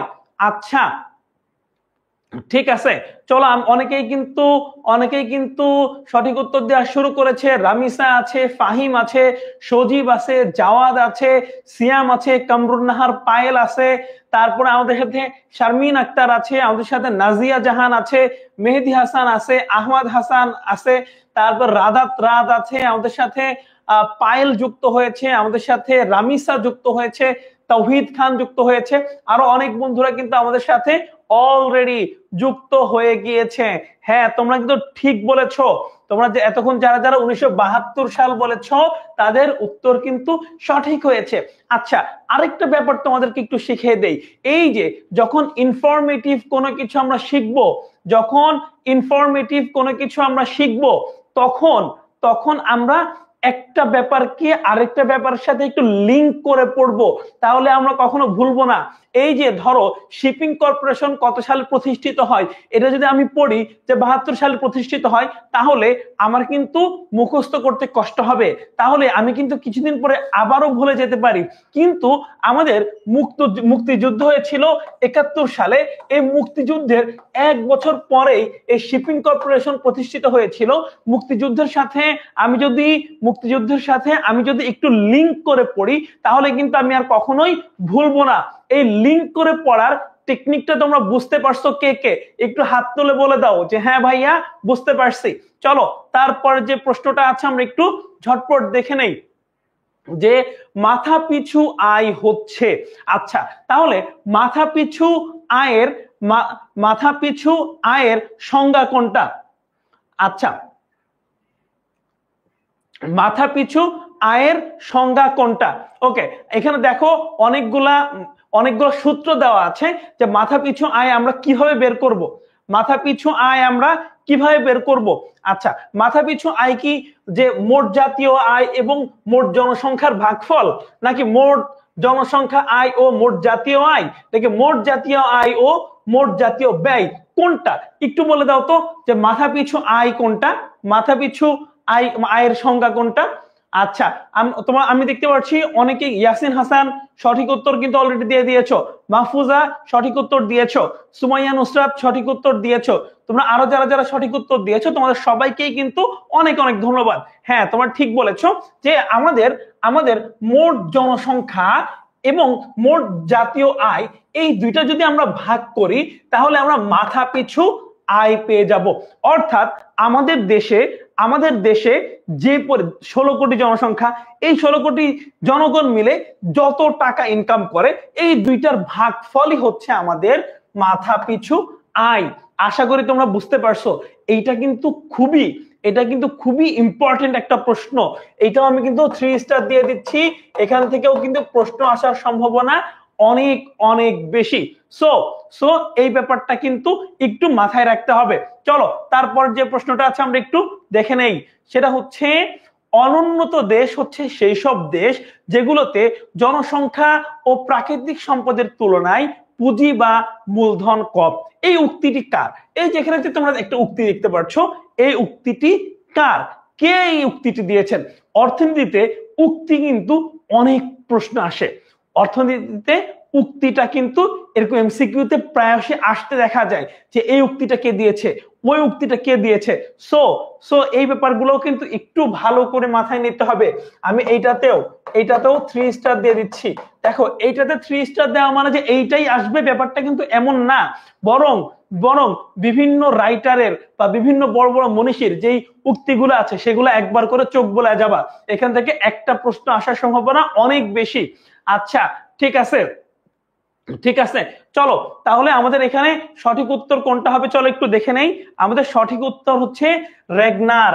অর্থাৎ এই যে এখানে যেই সংখ্যাটা দেখতে পাচ্ছ, অনুন্নত দেশ হচ্ছে সেই সব দেশ যেগুলোতে জনসংখ্যা ও প্রাকৃতিক সম্পদের তুলনায় পুঁজি মূলধন কম। তাহলে সেগুলো এই কথা কে বলেছে? Ragnar, Nurkse. Okay fine. চলো তারপরে যে প্রশ্নটা আছে সেই প্রশ্ন আমরা একটু ঝটপট করে চলে যাই। সেটা হচ্ছে সার্কভুক্ত দেশগুলোর মধ্যে কোন দেশে বাংলাদেশ সর্বাধিক পণ্য রপ্তানি করে? কোন দেশে? এই সার্কভুক্ত দেশগুলোর মধ্যে বাংলাদেশ কোন দেশে সবচেয়ে বেশি রপ্তানি করে? আচ্ছা, এখানে তোমাদের একটা HW, সার্কভুক্ত দেশগুলোর নাম কি কি? সার্কভুক্ত দেশগুলোর নাম কি কি? এটা তোমাদের একটা HW থাকবে। আচ্ছা, তাহলে কি হলো? সার্কভুক্ত দেশগুলোর মধ্যে কোন দেশে বাংলাদেশ সর্বাধিক পণ্য রপ্তানি করে? একটু বলে দাও তো ঝটপট করে। হ্যাঁ, আমি দেখতে পাচ্ছি অনেকে কিন্তু দেবাশিস অলরেডি উত্তর দিয়েছে, সুবর্ণ উত্তর দিয়েছে, খালেদা পারভিন উত্তর দিয়েছে। আচ্ছা, তারপর নাজিয়া উত্তর দিয়েছে চীন থাকলে চীন দিতাম। আচ্ছা নাজিয়া, চীন কি সার্কভুক্ত দেশ? বলে দাও। আচ্ছা ঠিক আছে, চলো আমরা তার পরবর্তী যে প্রশ্নগুলো আছে দেখে নেই। এর আগে উত্তরটা একটু দেখি, সেটা হচ্ছে বাংলাদেশ সার্কভুক্ত দেশগুলোর মধ্যে বাংলাদেশ ভারতে সবচেয়ে বেশি রপ্তানি করে। আচ্ছা দেখো, একটা জিনিস কিন্তু গোলায় ফেললে হবে না, বাংলাদেশ কিন্তু বিশ্বের মধ্যে সবচেয়ে বেশি ভারতকে করে না, বরং শুধুমাত্র এই সার্কভুক্ত দেশ এই সার্কভুক্ত দেশগুলোর মধ্যে ভারতে সবচেয়ে বেশি রপ্তানি করে, ব্যাপারটা মনে রাখতে হবে। আচ্ছা, তাহলে তোমাদেরকে ভাই কি এইচডব্লিউ দিলাম, এই সার্কভুক্ত দেশ কয়টি, সার্কভুক্ত দেশ কয়টি এবং এদের নাম কি কি, এদের নাম কি কি, একটু এটা ভাইয়াকে দেখাবা। ওকে, চলো তার পরবর্তী যে প্রশ্নটা আছে আমরা একটু ঝটপট করে দেখে নেই। দেশের অর্থনীতিকে কয়টি খাতে বিভক্ত করা যায়? এটা খুবই কমন একটা প্রশ্ন। সেটা হচ্ছে দেশের অর্থনৈতিক খাতকে 15টি ভাগে বিভক্ত করা যায়। দেশের অর্থনৈতিক খাতকে কয়টি ভাগে বিভক্ত করা যায়? 15টি ভাগে বিভক্ত করা যায়। ওকে ফাইন, চলো তার পরবর্তী যে প্রশ্ন আছে সেই প্রশ্নটা একটু দেখে নেই। সেটা হচ্ছে উৎপাদিত ও উৎপাদনের মূল সমষ্টিকে কি বলা হয়? উৎপাদিত উৎপাদনের মূল সমষ্টিকে কি বলা হয়? একটু ঝটপট করে বলে ফেলো। আচ্ছা, সঠিক উত্তর অলরেডি দেওয়া শুরু করেছে তাওহিদ খান, তানিয়া রত্না, আমাদের সাথে আছে আমিত হাসান, আমাদের সাথে মাহফুজ, শিশির কুমার আছে আমাদের সাথে, হালিমা আছে, শামিমা আকবর আছে, আমাদের সাথে আলফি আহমেদ আছে, আমাদের সাথে শামিমা আক্তার আছে, আমাদের সাথে রেবেকা আছে, আমাদের সাথে কানুন শেখ আছে, আমাদের সাথে পারভিন যুক্ত হয়েছে, আমাদের সাথে আফরা যুক্ত হয়েছে, তাকিয়া আমাদের সাথে যুক্ত হয়েছে, ফাহিম যুক্ত হয়েছে, আমাদের সাথে ইয়াসিন আছে, আরো অনেক বন্ধুরা কিন্তু আমাদের সাথে যুক্ত হয়েছে এবং তারা প্রতিনিয়ত কিন্তু সঠিক উত্তর দিয়ে যাচ্ছে। ওকে ফাইন, চলো আমরা এটা একটু সঠিক উত্তরটা দেখে নেই। সেটা হচ্ছে মোট জাতীয় আয়। তাহলে উৎপাদিত উৎপাদনের অর্থাৎ আমাদের বাংলাদেশে সব মিলে যেই পরিমাণ জিনিস উৎপাদন হয় এই উৎপাদনকে আমরা কি বলি? এই সমষ্টিকে আমরা মোট জাতীয় আয় বলে থাকি। আশা করি বুঝতে পারছো। আচ্ছা, ওকে ফাইন, চলো তারপরের প্রশ্নে আমরা একটু চলে যাচ্ছি। বিগত 1 দশক যাবত বাংলাদেশের রপ্তানি সবচেয়ে বড় বাজার কোনটি? বাংলাদেশের রপ্তানি সবচেয়ে বড় বাজার কোনটি? তাহলে দেখো আমি কিন্তু একটু আগে বলছি যে প্রশ্ন কিন্তু এমন আসে। একটু আগে আমরা দেখেছি সার্কভুক্ত দেশের মধ্যে বাংলাদেশ কোথায় সবচেয়ে বেশি রপ্তানি করে। এখন আসছে বিগত 1 দশক যাবত কোথায় বাংলাদেশ সবচেয়ে বেশি রপ্তানি করে। চলো আমরা একটু দেখে নেই। এখানে কিন্তু আমাদের মাঝে মাঝেই কিন্তু গুলিয়ে যায়, তাই না? সেটা হবে যুক্তরাষ্ট্রে কিন্তু বাংলাদেশ সবচেয়ে বেশি রপ্তানি করে। দেখো এখানে যুক্তরাষ্ট্র এবং যুক্তরাজ্য এই দুইটার মধ্যে কিন্তু প্যাচ লাগিয়ে ফেলা যাবে না। যুক্তরাজ্য মানে ইউকে আর যুক্তরাষ্ট্র মানে ইউএসএ। আশা করি তোমাদের আর কখনোই ভুল হবে না। চলো তারপর যে প্রশ্নটা আছে আমরা একটু ঝটপট করে দেখে ফেলি। সেটা হচ্ছে স্বাধীনতা পূর্ব বাংলাদেশের অর্থনীতি কোন ধাপটিকে বলা হয় বাংলার স্বর্ণযুগ? তোমরা এই যে আমরা বিভিন্ন গান, কবিতা, গল্প পড়ি না যে আমাদের গোলা ভরা ধান ছিল, গোয়াল ভরা গরু ছিল, পুকুর ভরা মাছ ছিল, সবুজ শ্যামল বাংলা। এই যে স্বর্ণ যুগ, এটা কোন সময়ের কথা বলতেছে? আচ্ছা, যেমন আমাদের একটা গানও আছে না যে ধনধান্যে পুষ্পে ভরা আমাদের এই বসুন্ধরা, তারপর সকল দেশের রানী সেজে আমার জন্মভূমি। এই যে বিভিন্ন কথাগুলো যে বলতেছে এগুলো কোন সময়ের কথা? চলো আমরা একটু দেখে নিই। সেটা কি পাকিস্তান আমল? না, পাকিস্তান আমলে তো আমাদের অবস্থা খুবই নাজুক ছিল। ব্রিটিশ আমলে তো আরো খারাপ ছিল, তাই না? তাহলে এই যে মুসলিম শাসন আমলে আমাদের দেশের কৃষির অবস্থা কিন্তু অনেক ভালো ছিল। তোমরা শুনে অবাক হবা যে মুঘল আমলে কিন্তু এই যে আমাদের দেশ, আমাদের ভারতীয় উপমহাদেশ পুরো বিশ্বের 1/3 অফ ইকোনমি কন্ট্রোল করতো। চিন্তা করা যায় যে 1/3 অর্থাৎ পুরো বিশ্বের 3 ভাগের 1 ভাগ ইকোনমি আমরা কন্ট্রোল করতাম। আমরা কিন্তু ভাই অনেক পাওয়ারফুল একটা জাতি ছিলাম। তোমরা অনেকেই প্রায়শই বলে থাকো যে বাঙালি হচ্ছে দাসের জাত। না, আমরা কখনোই দাসের জাত না, বরং আমরা নিজেদেরকে নিয়ে সবসময় গর্ব করব। আমরা সবসময় পুরো বিশ্বকে লিড করেছি, আগামীতেও করব ইনশাআল্লাহ। কিন্তু এই ব্রিটিশ শাসনের ফলে আমাদের একটা সাময়িক পরাজয় এসেছে, আমাদের সাময়িক কিছু খারাপ সময় যাচ্ছে। আশা করি সামনে আমরা আবার আমাদের যে আগের ফর্মে ফিরে যাব। তাহলে এখন থেকে কখনোই আর নিজেকে নিয়ে আর হীনম্মন্যতা নয়, ঠিক আছে? সবসময় নিজেকে ভালো ভাববা, বড় ভাববা। তুমি যদি নিজেকে সেরা না মনে করো, পৃথিবীর আর কেউ কিন্তু তোমাকে ভাইয়া সেরা মনে করবে না। ওকে, চলো তারপরে যে প্রশ্নটা আছে আমরা একটু দেখে ফেলি। কাজ করার অধিকার কোন ধরনের অধিকার একটু বলে দাও তো। কাজ, আচ্ছা বলো তো, এই যে আমরা যে কাজ করি, কাজের বিনিময়ে আমরা কি পাই? কাজের বিনিময়ে আমরা টাকা পাই, অর্থ পাই, তাই না? শ্রমিক কাজ করে কি করে, কি কেন কাজ করে? মজুরি নেওয়ার জন্য। তাহলে এই যে কাজ করা, এটা কি ধরনের অধিকার? এটা অবশ্যই রাজনৈতিক না, সামাজিকও না, অর্থনৈতিকও না। এটা হচ্ছে এটা নৈতিক না, এটা অর্থনৈতিক অধিকার। তার কাজ করাটা কি ধরনের অধিকার? একটি অর্থনৈতিক অধিকার। চলো তারপরে যে প্রশ্নটা আছে আমরা একটু দেখে ফেলি। এই যে আবারও কিন্তু প্রায়োগিক প্রশ্ন চলে আসছে, একটু দেখে ফেলি। অর্থনীতিবিদ মামা ভাগ্নেকে একটি উৎপাদনের উদাহরণ দিলেন। উদাহরণটি হলো তুলা থেকে সুতা, সুতা থেকে কাপড় এবং কাপড় থেকে হলো শার্ট উৎপাদন করা হয়। এভাবে উৎপাদন সম্পন্ন হয়। উদ্দীপকে শার্ট কোন ধরনের পণ্যের সঙ্গে সাদৃশ্যপূর্ণ? এটা কি প্রাথমিক দ্রব্য, নাকি মাধ্যমিক দ্রব্য, নাকি চূড়ান্ত দ্রব্য, নাকি উৎকৃষ্ট দ্রব্য? কোনটা হবে বলো তো? একটু ঝটপট করে ভাইকে জানিয়ে দাও তো কোনটা উত্তর হবে। আচ্ছা চলো আমরা একটু দেখে নেই। আমাদের উত্তর হবে চূড়ান্ত দ্রব্য। কারণ দেখো এখানে তুলা থেকে শুরু হয়েছে এবং কাপড় না শার্টে গিয়ে শেষ হয়েছে, এরপরে কিন্তু আর কিছু হইতেছে না, তাই না? তাহলে এই যে তুলা এটা আমাদের প্রাথমিক দ্রব্য এবং শার্ট এটা হচ্ছে আমাদের চূড়ান্ত দ্রব্য। আশা করি বুঝতে পেরেছো। ওকে ফাইন, চলো তার পরবর্তী যে প্রশ্নটা আছে আমরা সেটা দেখে ফেলি। ক নামক রাষ্ট্রে 2013 সালের মধ্যে 13 সালের মধ্য সময়ে মোট জনগণের সংখ্যা 3 কোটি। এই প্রশ্নটা কে কে পারে আমি দেখব, এটা কিন্তু সবচেয়ে ইম্পর্টেন্ট প্রশ্ন। আচ্ছা, ক নামক রাষ্ট্রে 2013 সালের মধ্য সময় জনসংখ্যা 3 কোটি এবং মোট জাতীয় আয় 9 কোটি।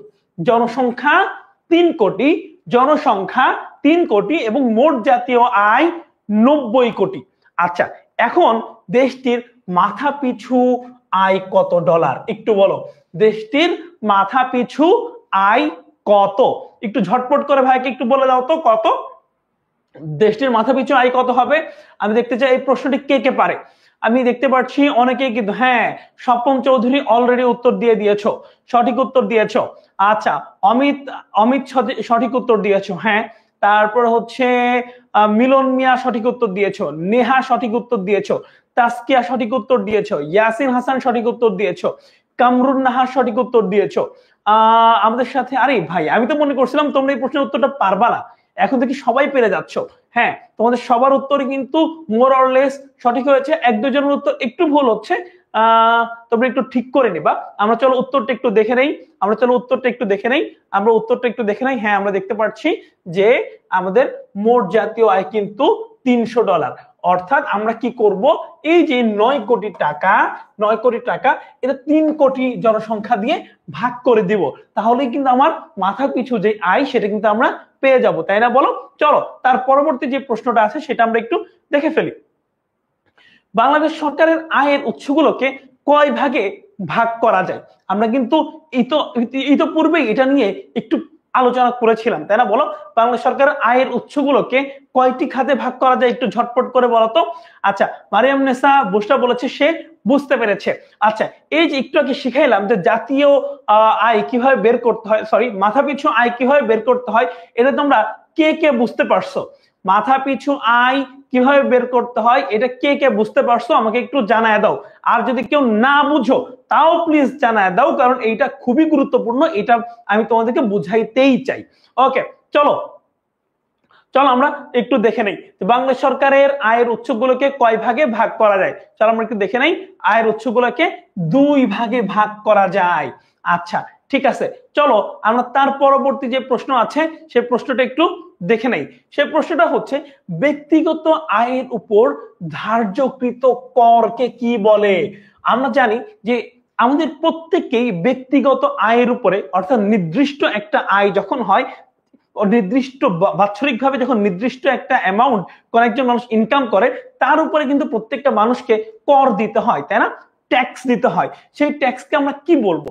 সেটাকে আমরা কি ব্যক্তিগত কর বলবো, নাকি আবগারি কর বলবো, নাকি মূল্য সংযোজন কর বলবো, নাকি আয় কর বলবো? কোনটা বলবো দেখি ঝটপট করে একটু বলে দাও। আচ্ছা আসলাম উদ্দিন জানিয়েছে সে বুঝতে পেরেছে।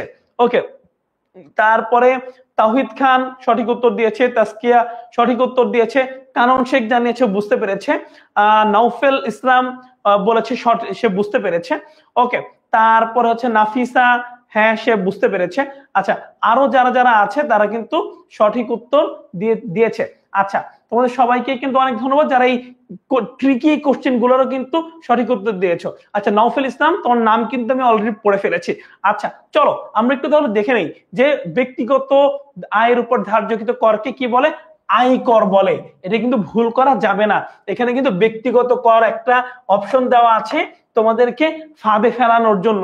অনেকেই মনে করো ব্যক্তিগত আয়ের উপর যেহেতু কর তাহলে করের নাম হবে ব্যক্তিগত কর, সো এই ভুলটা কিন্তু করা যাবে না। চলো তার পরবর্তী যে প্রশ্নটা আছে আমরা একটু দেখে ফেলি। বিনা জামানতে ব্যাংকিং সুবিধা প্রদান করে কোনটি? বিনা জামানতে ব্যাংকিং সুবিধা প্রদান করে কোনটি? আমরা জানি যে বিনা জামানতে ব্যাংকিং সুবিধা প্রদান করে গ্রামীণ ব্যাংক। আচ্ছা একটু আমাকে আরেকটা এইচডব্লিউ তোমাদের জন্য, গ্রামীণ ব্যাংকের জনক কে? গ্রামীণ ব্যাংকের জনক কে? এইটা তোমাদের আরো একটা এইচডব্লিউ।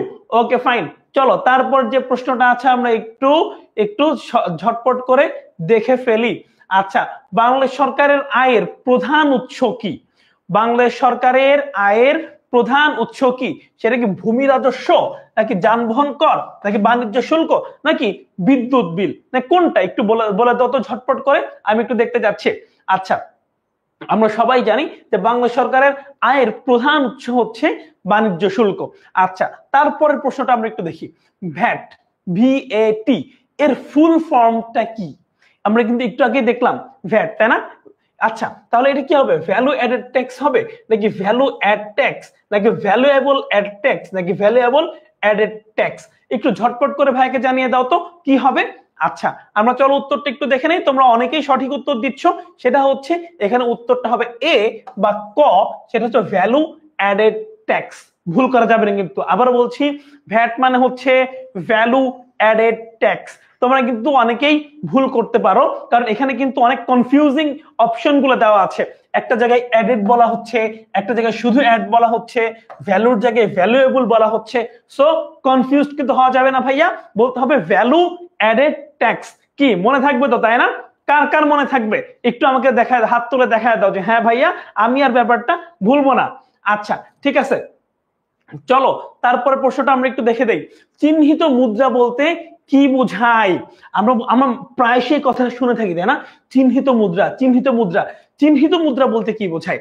আচ্ছা আমরা জানি যে চিহ্নিত মুদ্রা বলতে, চিহ্নিত মুদ্রা বলতে কেন্দ্রীয় ব্যাংক কর্তৃক প্রচলিত মুদ্রা, কেন্দ্রীয় ব্যাংক কর্তৃক প্রচলিত মুদ্রা। তোমরা দেখবা তোমাদের প্রত্যেকটা টাকায় কিন্তু লেখা থাকে যে চাহিবা মাত্র ইহার বাহককে 50 টাকা বা 20 টাকা বা 100 টাকা দিতে বাধ্য থাকিবে বাংলাদেশ ব্যাংক, এমনটা লেখা থাকে না? তোমার যদি তোমরা কখনো না দেখে থাকো, এক্ষুনি একটা টাকার নোট বের করো, ঠিক টাকার নোটের মাঝখান বরাবর দেখো এখানে লেখা আছে যে চাহিবা মাত্র ইহার বাহককে এত টাকা দিতে বাধ্য থাকিবে। আচ্ছা এই লেখাটা তোমরা কে কে দেখছো? এই লেখাটা তোমরা কে কে দেখেছো? একটু দেখাও, একটু হাত তুলে দেখাও। আচ্ছা ওকে ফাইন। আচ্ছা তাহলে চলো আমরা তাহলে কি বুঝতে পারলাম যে চিহ্নিত মুদ্রা বলতে বোঝায় কেন্দ্রীয় ব্যাংক কর্তৃক প্রচলিত মুদ্রা। তোমরা কিন্তু অনেকেই এখানে সরকার কর্তৃক প্রচলিত মুদ্রা বলতে পারতা, তাহলে কিন্তু ভুল হয়ে যেত। আমরা অনেকেই কিন্তু বাণিজ্যিক ব্যাংক বলতে পারতা না। বাণিজ্যিক ব্যাংক বা সরকার কারোরই এই অধিকার নাই, এই অধিকার মাত্র একমাত্র আমাদের কেন্দ্রীয় ব্যাংক। আচ্ছা একটু ঝটপট করে আমাকে বলে দাও তো বাংলাদেশের কেন্দ্রীয় ব্যাংকের নাম কি? বাংলাদেশের কেন্দ্রীয় ব্যাংকের নাম কি? বাংলাদেশের কেন্দ্রীয় ব্যাংকের নাম কি? Okay fine. আচ্ছা চলো আমি দেখতে পাচ্ছি মারিয়াম নেসা কমেন্টস করেছে, রামিসা কমেন্টস করেছে, আমাদের সাথে আছে নিলয় আছে, আমাদের সাথে আকলিমা আছে, জাকারিয়া আছে, সাব্বির আছে আমাদের সাথে, আকন্দ আছে আমাদের সাথে, আমাদের সাথে আব্দুল শহীদ আছে, শেখ মাহমুদ আছে, আমাদের সাথে আরো যুক্ত হয়েছে নাজিয়া জাহান, আমাদের সাথে আছে সাদিয়া জাহান মুহি, আমাদের সাথে আছে আমাদের সাথে আরো যুক্ত হয়েছে তানায়া, আমাদের সাথে যুক্ত হয়েছে রামিসা, আমাদের সাথে যুক্ত হয়েছে ইসরাত জাহান নুপুর। আচ্ছা সামিয়া ইসলাম বলেছে আমাদের কেন্দ্রীয় ব্যাংকের নাম ন্যাশনাল ব্যাংক না, ন্যাশনাল ব্যাংক না। আচ্ছা, অলরেডি অনেকে কিন্তু উত্তর দেওয়া শুরু করেছো। হ্যাঁ, আমাদের কেন্দ্রীয় ব্যাংকের নাম হচ্ছে বাংলাদেশ ব্যাংক। উত্তর দিয়েছে সিয়াম, উত্তর দিয়েছে সঠিক। নূর উত্তর দিয়েছে, অর্পিতা উত্তর দিয়েছে, খালিদ উত্তর দিয়েছে, তারিকুল উত্তর দিয়েছে, তারপর ওয়াসিফ খালিদ উত্তর দিয়েছে, মারিয়ম নেসা উত্তর দিয়েছে, তারিকুল ইসলাম উত্তর দিয়েছে, নাফিসা নাসির উত্তর দিয়েছে। তোমাদের সবাইকে সঠিক উত্তর দেওয়ার জন্য অনেক অনেক ধন্যবাদ। ওকে, চলো তার পরবর্তী যে প্রশ্নটা আছে আমরা একটু দেখে নেই। আচ্ছা, দেশের অভ্যন্তরে উৎপাদিত ও ব্যবহৃত দ্রব্যের উপর ধার্যকৃত করকে কোন কর বলে? দেশের অভ্যন্তরে উৎপাদিত ও ব্যবহৃত দ্রব্যের উপর ধার্যকৃত করকে কোন কর বলে? একটু ঝটপট করে আমাকে জানিয়ে দাও। আচ্ছা, চলো তোমরা কমেন্টস করতে থাকো, ততক্ষণে আমরা উত্তরটাও একটু দেখে নেই। সেটা হচ্ছে আবগারি। কি বলে? আবগারি শুল্ক। তাহলে আমরা কি বুঝলাম? ব্যক্তিগত আয়ের উপরে যেই শুল্কটা ধরা হয় বা যে ভ্যাট নেওয়া হয় সেটাকে আমরা কি বলি? বলো তো, একটু ঝটপট বলে দাও। আচ্ছা, আর হচ্ছে এই যে দেশের অভ্যন্তরে উৎপাদিত, এটাকে আমরা কি বলবো? সেটাকে আমরা আবগারি বলবো, তাই না? বলো। ওকে, চলো তার পরবর্তী যে প্রশ্নটা আছে সেই প্রশ্নটা আমরা একটু দেখে ফেলি। সেটা হচ্ছে বন্যা, খরা, ঘূর্ণিঝড় ইত্যাদি দুর্যোগ মোকাবেলায় সরকারকে ব্যয় করতে হয় কোন ধরনের ব্যয়? বলতো এই ব্যয়কে অপ্রত্যাশিত ব্যয় বলে। কারণ আমরা জানি বন্যা, খরা, ঘূর্ণিঝড় এগুলা কখনোই আমাদেরকে বলে আসে না, তাই না? এগুলা যখন তখন চলে আসতে পারে। সো এই ধরনের ব্যয়গুলাকে আমরা কি বলবো? বাংলাদেশ সরকারের অপ্রত্যাশিত ব্যয়। ওকে, ব্যাংক আমানত কত প্রকার? দেখি ঝটপট উত্তর দিয়ে দাও। ব্যাংক আমানত কত প্রকার? ব্যাংক আমানত কত প্রকার? আচ্ছা, ঠিক আছে, চলো আমরা একটু দেখি। আমরা দেখি যে ব্যাংক আমানত কত প্রকার। অনেকেই কিন্তু অলরেডি উত্তর দেওয়া শুরু করেছো। আমাদের ব্যাংক আমানত হচ্ছে 3 প্রকার। ব্যাংক আমানত কত প্রকার? 3 প্রকার। আচ্ছা, আচ্ছা, ভালো কথা। আমরা তো অলরেডি 51 নম্বর প্রশ্ন চলে আসছি। এই 50টার মধ্যে কার কয়টা ভুল গেছে আমরা আবার একটু ফ্যাক্ট অ্যানালাইসিস করি। আমাদের ক্লাসটা ঠিকঠাক ভাবে যাচ্ছে কিনা, সবকিছু ঠিকঠাক আছে কিনা আমরা একটু ফ্যাক্ট অ্যানালাইসিস করি। চলো আমরা একটু দেখি 50-এর মধ্যে কার কয়টা হয়েছে। ভাইকে একটু ঝটপট করে জানিয়ে দাও যে 50টার মধ্যে কার কয়টা হয়েছে। ওকে, আমি দেখতে পাচ্ছি অনেকে কিন্তু অলরেডি ভাইকে জানানো শুরু করেছো। আচ্ছা, একজন বলেছে 50-এর মধ্যে তার 48টা হয়েছে। কংগ্রাচুলেশন, জোস ভাইয়া। এভাবে পড়াশোনা করতে হবে, মনোযোগ দিয়ে ক্লাস করতে হবে। আচ্ছা, জাহিদ বলেছে 42টা হয়েছে, মেহেদি বলেছে 45টা হয়েছে, তারপরে স্বপন বলেছে তার 46টা হয়েছে, নুসরাত বলেছে ভুলে গেছে, কোনো সমস্যা নাই। আচ্ছা, তারপরে হচ্ছে সামিয়া বলেছে 4টা ভুল হয়েছে, তারপরে হচ্ছে রাকিব বলেছে 45টা কারেক্ট। ওকে, অনেক অনেক ধন্যবাদ। নাজিয়া বলেছে তার 50-এ 50টা। কংগ্রাচুলেশনস, অনেক অনেক ধন্যবাদ। আচ্ছা, অনেকেই বলছে যেমন হচ্ছে তামান্না বলছে যে আমি তার কমেন্টস দেখি না, এই যে দেখে ফেললাম, কোনো সমস্যা নাই। জান্নাতুল ফেরদাউস, আচ্ছা সে ভুলে গেছে তার কয়টা হয়েছে। আচ্ছা, বুশরা তার 48টা হয়েছে। ওকে, নাফিউর 45টা হয়েছে। তোমাদেরকে অনেক অনেক কংগ্রাচুলেশন ভাইয়া, অনেক অনেক কংগ্রাচুলেশন, সিরিয়াসলি, একদম from the heart of from the core of my heart. আমি আসলে তোমরা এত ভালো করে পড়াশোনা করতেছো, এই ধারাবাহিকতাটা কিন্তু ভাই একদম শেষ পর্যন্ত বজায় রাখতে হবে ইনশাআল্লাহ। চলো আমরা তার পরবর্তী প্রশ্নগুলো একটু দেখে ফেলি। বাংলাদেশ সরকার কত বিঘা পর্যন্ত জমির খাজনা মওকুফ করেছেন? ঝটপট করে বলো, কত বিঘা পর্যন্ত জমির খাজনা মওকুফ করেছেন? আচ্ছা, আমরা জানি 25 বিঘা পর্যন্ত জমির খাজনা মওকুফ করা হয়েছে। আচ্ছা, তার পরবর্তী যে প্রশ্ন সেটা চলো দেখি। ব্যাংক কিসের উপর ভিত্তি করে টিকে থাকে? বলতো, ব্যাংক কিসের উপর ভিত্তি করে টিকে থাকে? একটা ব্যাংক কিভাবে চলে? ব্যাংকের তো একটা ইনকাম দরকার না, লাভ দরকার, তাই না? এই লাভকে আমরা কি বলি? সেই লাভকে আমরা, চলো একটু দেখে নেই কি বলি। সেই লাভকে আমরা বলি মুনাফা। অর্থাৎ মুনাফা অর্জন করার মাধ্যমে কিন্তু একটা ব্যাংক টিকে থাকে, তাই না? বলো। আচ্ছা, চলো আমরা তারপরে যে প্রশ্ন আছে সেটা একটু দেখে নেই। বাংলাদেশে কেন্দ্রীয় ব্যাংকের নাম কি? ইতিমধ্যে কিন্তু ভাই বলে ফেলছি যে কেন্দ্রীয় ব্যাংকের নাম হচ্ছে বাংলাদেশ ব্যাংক। ওকে, ফাইন। তার পরবর্তী যে প্রশ্নটা আছে আমরা একটু দেখে ফেলি। সেটা হচ্ছে কোন ক্ষুদ্র নিগোষ্ঠীর মধ্যে এখনো মাতৃসূত্রীয় পরিবার ব্যবস্থা প্রচলিত আছে? অর্থাৎ কোন ক্ষুদ্র নিগোষ্ঠীর মধ্যে এখনো সেই পরিবারের প্রধান হচ্ছে তার মা? বলতো কোনটা হবে? চাকমা ও খাসিয়া, না চাকমা খাসিয়া হবে না। রাখাইন ও গারো, না তাও হবে না। হাজং ও গারো, তাও হবে না। তাহলে কোনটা উত্তর থাকতেছে বলো? উত্তর হবে খাসিয়া ও গারো। এই খাসিয়া ও গারো এইটা হচ্ছে মাতৃতান্ত্রিক পরিবার, অর্থাৎ এদের পরিবার সমূহে তাদের পরিবারের ফাইনাল ডিসিশন নেয় হচ্ছে তাদের মা, তাদের মাই হচ্ছে সেই পরিবারের প্রধান। আশা করি বুঝতে পেরেছো। চলো তার পরবর্তী যে প্রশ্নটা আছে আমরা একটু ঝটপট করে দেখে ফেলি। জাহেদার বিয়ের পর তার স্বামী জলিল শহরের একটি পৃথক অ্যাপার্টমেন্টে তাদের দাম্পত্য জীবন শুরু করলেন। আচ্ছা, শুরু করেন। এটি কোন ধরনের পরিবারের উদাহরণ? আচ্ছা, আমরা জানি এইটা হচ্ছে যেহেতু দেখো তারা নতুন করে বসবাস শুরু করেছে, তাহলে এটাকে আমরা কি বলবো? এটাকে আমরা বলবো নয়াবাস, তাই না? তারা নতুন করে, অর্থাৎ যদি কেউ পরিবার থেকে গিয়ে অন্য কোথাও বসবাস শুরু করে, নতুন করে বসবাস শুরু করে, সেই ধরনের পরিবারকে আমরা কি বলবো? নয়াবাস পরিবার বলবো। ওকে, চলো তার পরবর্তী প্রশ্নটা আমরা একটু দেখি। পরিবার গঠনের অন্যতম পূর্ব শর্ত কোনটি? আমরা জানি যে পরিবার গঠনের জন্য আমাদেরকে যেটা করতে হয় সেটা হচ্ছে বিবাহ, অর্থাৎ পরিবার গঠনের জন্য অন্যতম পূর্ব শর্ত হচ্ছে বিয়ে করা। ওকে, চলো তার পরবর্তী যে প্রশ্ন আছে সেই প্রশ্নটাও আমরা একটু দেখে ফেলি। পরিবার হলো সমাজ কাঠামোর কি? সেটা কি মৌল সংগঠন, নাকি মৌল একক, নাকি মৌল ভিত্তি, না মৌল প্রতিষ্ঠান? চলো আমরা একটু ঝটপট করে ভাইকে কমেন্টসে উত্তর জানিয়ে দাও। চলো আমরা একটু প্রশ্নের উত্তরটাও দেখে আসি। আচ্ছা, সেটা হচ্ছে পরিবার হলো সমাজ কাঠামোর মৌল সংগঠন, অর্থাৎ মৌলিক সংগঠন। চলো তার পরবর্তী প্রশ্নটা আমরা একটু ঝটপট করে দেখে ফেলি। বিশেষ চাহিদা সম্পন্ন শিশু কারা? আচ্ছা, কারা বলতো?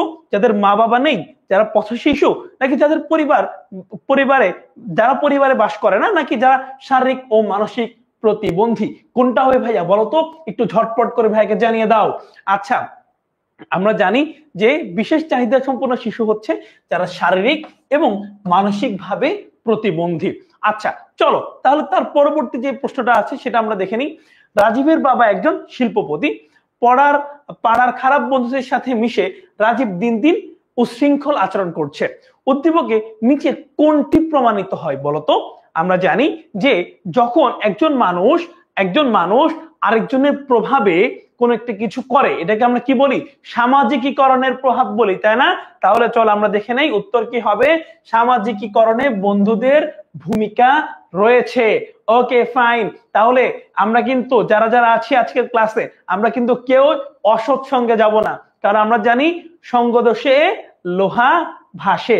অর্থাৎ তুমি যদি খারাপ মানুষের সাথে মিশো তাহলে দিন দিন তুমিও খারাপ হয়ে যাবা, আর দিন দিন যদি তুমি ভালো মানুষের সাথে মিশো, তুমি যদি তোমার ক্লাসের সবচেয়ে ভালো স্টুডেন্টের সাথে সবসময় কথা বলো, তাহলে তোমার মন মানসিকতাও কিন্তু ঠিক তেমনই হয়ে যাবে। তুমি তোমার আশেপাশে আর 5 জন মানুষের মতোই কিন্তু আচরণ করবা। এইটাই কিন্তু খুব স্বাভাবিক, তাই না বলো? আচ্ছা, তাহলে কি বুঝলাম? আমরা সবসময় ভালো মানুষের সাথে মিশবো। ওকে, ফাইন। চলো আমরা তার পরবর্তী প্রশ্নটা একটু দেখি। বিবাহোত্তর বসবাসের ভিত্তিতে পরিবার কত প্রকার? বিবাহোত্তর বসবাসের ভিত্তিতে পরিবার কত প্রকার? আমরা জানি যে বিবাহোত্তর বসবাসের ভিত্তিতে পরিবার হচ্ছে 3 প্রকার। আচ্ছা, এখন প্রশ্ন হচ্ছে সেইগুলা কি কি? এইটাও একটা HW। এই যে 3 প্রকার পরিবার, এগুলা কি কি? এটাও কিন্তু ভাইয়াকে তোমরা দেখাবা। ওকে, ফাইন। চলো তার পরবর্তী যে প্রশ্ন আছে একটু দেখে নেই। আচ্ছা, কোন ধরনের পরিবার বাংলাদেশে দেখা যায় না? এক পত্নী, মানে একজন স্ত্রী বা একজন ওয়াইফ, হ্যাঁ এটা দেখা যায়। বহু পত্নী, অর্থাৎ একজন পুরুষের একাধিক স্ত্রী, হ্যাঁ এইটাও দেখা যায়। তারপরে কি বহুপতি, তাই না? আচ্ছা, বাংলাদেশে কি এমন কোন পরিবার আছে যেখানে একজন মহিলার একাধিক স্ত্রী? না, তা কিন্তু দেখা যায় না। তাহলে আমরা কি বুঝলাম? বহুপতি এইটা কিন্তু নাই। আচ্ছা, ওকে, ফাইন। তাহলে উত্তর কি হবে? বহুপতি। তার পরবর্তী প্রশ্নটা আমরা একটু চলো দেখি। যে পদ্ধতিতে একজন শিশু ক্রমান্বয়ে ব্যক্তি সম্পন্ন সামাজিক মানুষে পরিণত হয় তাকে কি বলে? যে পদ্ধতিতে একজন শিশু ক্রমান্বয়ে ব্যক্তি সম্পন্ন সামাজিক মানুষে পরিণত হয় তাকে সামাজিকীকরণ বলে। এইটা হচ্ছে সামাজিকীকরণের ডেফিনেশন। একটু লিখা নাও, ডেফিনেশন। অনেক জায়গায় সৃজনশীল লেখার সময় কিন্তু ডেফিনেশনটা লিখতে হয়। আমরা যদি সৃজনশীল লেখার সময় একটু খেয়াল করে ডেফিনেশন দিয়ে আমরা যদি সৃজনশীল লেখার সময় একটু খেয়াল করে বিভিন্ন সংজ্ঞা দিয়ে, সেই সংজ্ঞাটি কে বলেছেন তার রেফারেন্স দিয়ে আমরা যদি একটু সাজিয়ে গুছিয়ে একটু প্যারা প্যারা করে লিখি, তাহলে কিন্তু আমরা সৃজনশীলে সব সময় বেশি বেশি নাম্বার পাবো। চলো তার পরবর্তী যে প্রশ্নটা আছে আমরা একটু দেখে ফেলি। বিয়ের পর থেকে মনসুর আলী তার স্ত্রীর পিত্রালয়ে অর্থাৎ স্ত্রীর বাপের বাসায় বসবাস করছে। এই পরিবারটি কি? এই পরিবারটিকে কি বলে? যেহেতু স্ত্রীর পিত্রালয়ে অর্থাৎ স্ত্রীর বাবার বাসায় বাস করতেছে, অবশ্যই তাহলে এটা পিতৃতান্ত্রিক হবে না, পিতৃবাস হবে না, মাতৃবাসও কিন্তু হবে না, এটা মাতৃতান্ত্রিক অর্থাৎ মাতা, আচ্ছা একটু মিস্টেক হয়েছে, সেটা হবে মাতৃবাস। আচ্ছা একটু ক্লিয়ারিফাই করছি, যেই পরিবারে হচ্ছে মা হচ্ছে প্রধান, সব ডিসিশন নেন, সেটা হচ্ছে মাতৃতান্ত্রিক পরিবার। আর যেখানে বসবাসের ব্যাপারটা আসবে সেখানে সেটাকে আমরা কি বলবো? মাতৃবাস। আবারও একটু ক্লিয়ার করে দিচ্ছি, আশা করি তোমরা বুঝতে পারবা সেটা কি বলছি। যেখানে মা ডিসিশন নেন সবকিছু, মা যেখানে পরিবারের প্রধান, সেটাকে আমরা কি বলবো? মাতৃতান্ত্রিক। আর যেখানে মায়ের বাড়িতে বসবাস করে সেটাকে কি বলবো? মাতৃবাস। আশা করি তোমরা বুঝতে পারছো। ওকে ফাইন, চলো তার পরবর্তী যে প্রশ্নটা আছে আমরা একটু দেখে ফেলি। শহরের চাকরিজীবীদের মধ্যে কোন ধরনের পরিবার দেখা যায়? শহরের চাকরিজীবীদের মধ্যে কোন ধরনের পরিবার বেশি দেখা যায়? আমরা জানি শহরে সবাই কিন্তু পৃথক পৃথক ভাবে থাকে, তাই না? যৌথ পরিবারে থাকে না। এই জন্যই কিন্তু শহরে নয়াবাস পরিবার বেশি দেখা যায়। কারণ দেখো, কেউ পিতার বাসায়ও থাকে না, মাতার বাসায়ও থাকে না, আবার যৌথ ভাবেও কিন্তু থাকে না। ওকে চলো তার পরবর্তী প্রশ্নটা একটু দেখি। বহুস্বামী গ্রহণ পদ্ধতির প্রচলন কোথায় ছিল? বহুস্বামী গ্রহণ এই পদ্ধতিটা কোথায় ছিল? চলো আমরা একটু ঝটপট করে দেখে নেই। এটা তিব্বতে ছিল, এইটা তিব্বতে ছিল। ওকে তার পরবর্তী প্রশ্ন, ক্ষুদ্রতম সামাজিক সংগঠন কোনটি? ক্ষুদ্রতম সামাজিক সংগঠন কোনটি? এইটা আমাদের সবার জন্য অনেক বেশি গুরুত্বপূর্ণ, এটা আমাদের সবার জন্য অনেক অনেক বেশি গুরুত্বপূর্ণ। তাহলে কোনটা হবে বলতো? এটা হচ্ছে পরিবার, ক্ষুদ্রতম সামাজিক সংগঠন। দেখো তোমরা ক্ষুদ্রতম বলতে ব্যক্তি বুঝতে পারো না, ব্যক্তি কিন্তু কোনো সংগঠন হতে পারে না। একটা সংগঠন হতে গেলে কিন্তু একাধিক মানুষের প্রয়োজন। সো আমাদের সবচেয়ে ক্ষুদ্রতম কোনটা? সেটা হচ্ছে পরিবার। তার পরবর্তী প্রশ্ন চলো দেখি, কোন পরিবারে বৃদ্ধ পিতামাতা নিরাপত্তাহীনতায় ভুগছে? আমরা জানি যেহেতু বর্তমান শহরে সবাই গ্রাম থেকে এসে পিতামাতাকে রেখে নতুন ভাবে বসতি স্থাপন করছে, পিতামাতার খোঁজ অনেকেই রাখে না। এই জন্য আমরা জানি যে নয়াবাস পরিবারে পিতামাতা নিরাপত্তাহীনতায় ভুগছে, কারণ মানুষ এখন দিনে দিনে যৌথ পরিবার থেকে আস্তে আস্তে দূরে সরে যাচ্ছে, সবাই নয়াবাস পরিবার শুরু করতেছে, তাই না? ওকে ফাইন, চলো তার পরবর্তী যে প্রশ্নটা আছে আমরা একটু ঝটপট করে দেখে ফেলবো। সেটা হচ্ছে, নয়াবাস পরিবারে দম্পতি কিভাবে বসবাস করে? আবার বলছি, নয়াবাস পরিবারে নবদম্পতি কিভাবে বসবাস করে? চলো আমরা একটু ঝটপট করে দেখে নেই। আমরা জানি যে নয়াবাস পরিবারে দম্পতি পৃথক বাড়িতে বসবাস করে, তাই না? বলো। আচ্ছা তার পরবর্তী যে প্রশ্নটা আছে সে প্রশ্নটা আমরা একটু ঝটপট করে দেখে ফেলবো। সেটা হচ্ছে, সামাজিক পরিবর্তন হচ্ছে সামাজিক সংগঠনের মধ্যকার পরিবর্তন। আবার বলছি, আমি কিন্তু শুরুতে বলেছিলাম ডেফিনেশন থেকে কিন্তু হয় তোমাদের এই ডেফিনেশনটা হয় সৃজনশীলের কাজে লাগবে অথবা এমসিকিউ তে কাজে লাগবে। এই ডেফিনেশন গুলো একটু ভালো করে পড়বা, বিশেষ করে যারা গুরুত্বপূর্ণ রাইটার তাদেরগুলা। সামাজিক পরিবর্তন হচ্ছে সামাজিক সংগঠনের মধ্যকার পরিবর্তন। উক্তিটি কার? চলো আমরা একটু দেখে নেই। এই উক্তিটা হচ্ছে কিংসলে ডেভিস। তার নাম কি? Kingsley Davies. সো এই নামটা কিন্তু খুব ভালো করে মনে রাখতে হবে। চলো তার পরবর্তী যে প্রশ্নটা আছে সেটা আমরা একটু ঝটপট করে দেখে নেই। মানবীয় সম্পদের পরিবর্তন হচ্ছে সামাজিক পরিবর্তন। এই উক্তিটা কার? দেখো ভাইয়া কিন্তু গুরুত্বপূর্ণ গুরুত্বপূর্ণ উক্তিগুলো তোমাদের জন্য আজকে নিয়ে এসেছি। সো খুব ভালো করে এগুলো মনে রাখবা। মানবীয় সম্পদের পরিবর্তন হচ্ছে সামাজিক পরিবর্তন। এই উক্তিটা কার? এইটা হচ্ছে ম্যাকাইভার। তাহলে আমরা ম্যাকাইভারের একটা উক্তি পড়লাম, কিংসলের একটি উক্তি পড়লাম। আচ্ছা চলো তার পরবর্তী যে প্রশ্নটা আছে আমরা সেইটাও দেখে ফেলি। নারী উন্নয়ন নীতি কিসের ফসল? নারী উন্নয়ন নীতি কিসের ফসল? একটু ঝটপট করে ভাইকে জানিয়ে দাও তো। এইটা কিন্তু আমরা জাস্ট কমন সেন্স ইউজ করে কিন্তু উত্তরটা দিতে পারি। ওকে চলো আমরা একটু দেখে নেই। সেটা হচ্ছে সামাজিক সচেতনতা। আচ্ছা ঠিক আছে, তাহলে নারী উন্নয়ন কি? দেখো আমরা সামাজিক ভাবে সচেতন হয়েছি বলেই তো বর্তমান সময়ে নারীরা এত উন্নত, তাই না বলো? আচ্ছা তার পরবর্তী প্রশ্নটা আমরা একটু দেখব। সেটা হচ্ছে আত্মনিয়োজিত পেশা কোনটি? আত্মনিয়োজিত পেশা কোনটি? প্রশাসনের চাকরি, এটা কি আত্মনিয়োজিত না? আত্মনিয়োজিত না। পোশাক শিল্পের চাকরি, তাও না। ওষুধ কোম্পানিতে চাকরি, তাও না।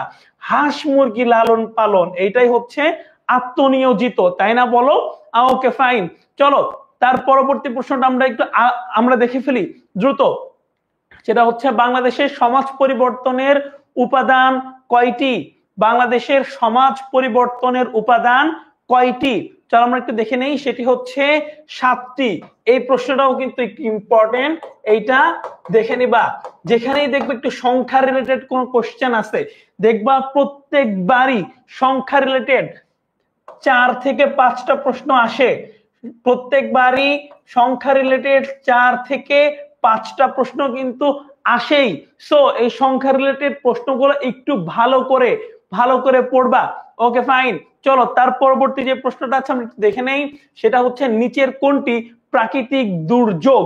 ওকে দেখো যুদ্ধ, এটা কি প্রাকৃতিক দুর্যোগ? না। মূল্যবোধের অবক্ষয়, তাও না। বেকারত্ব না। তাহলে কি হবে? অনাবৃষ্টি।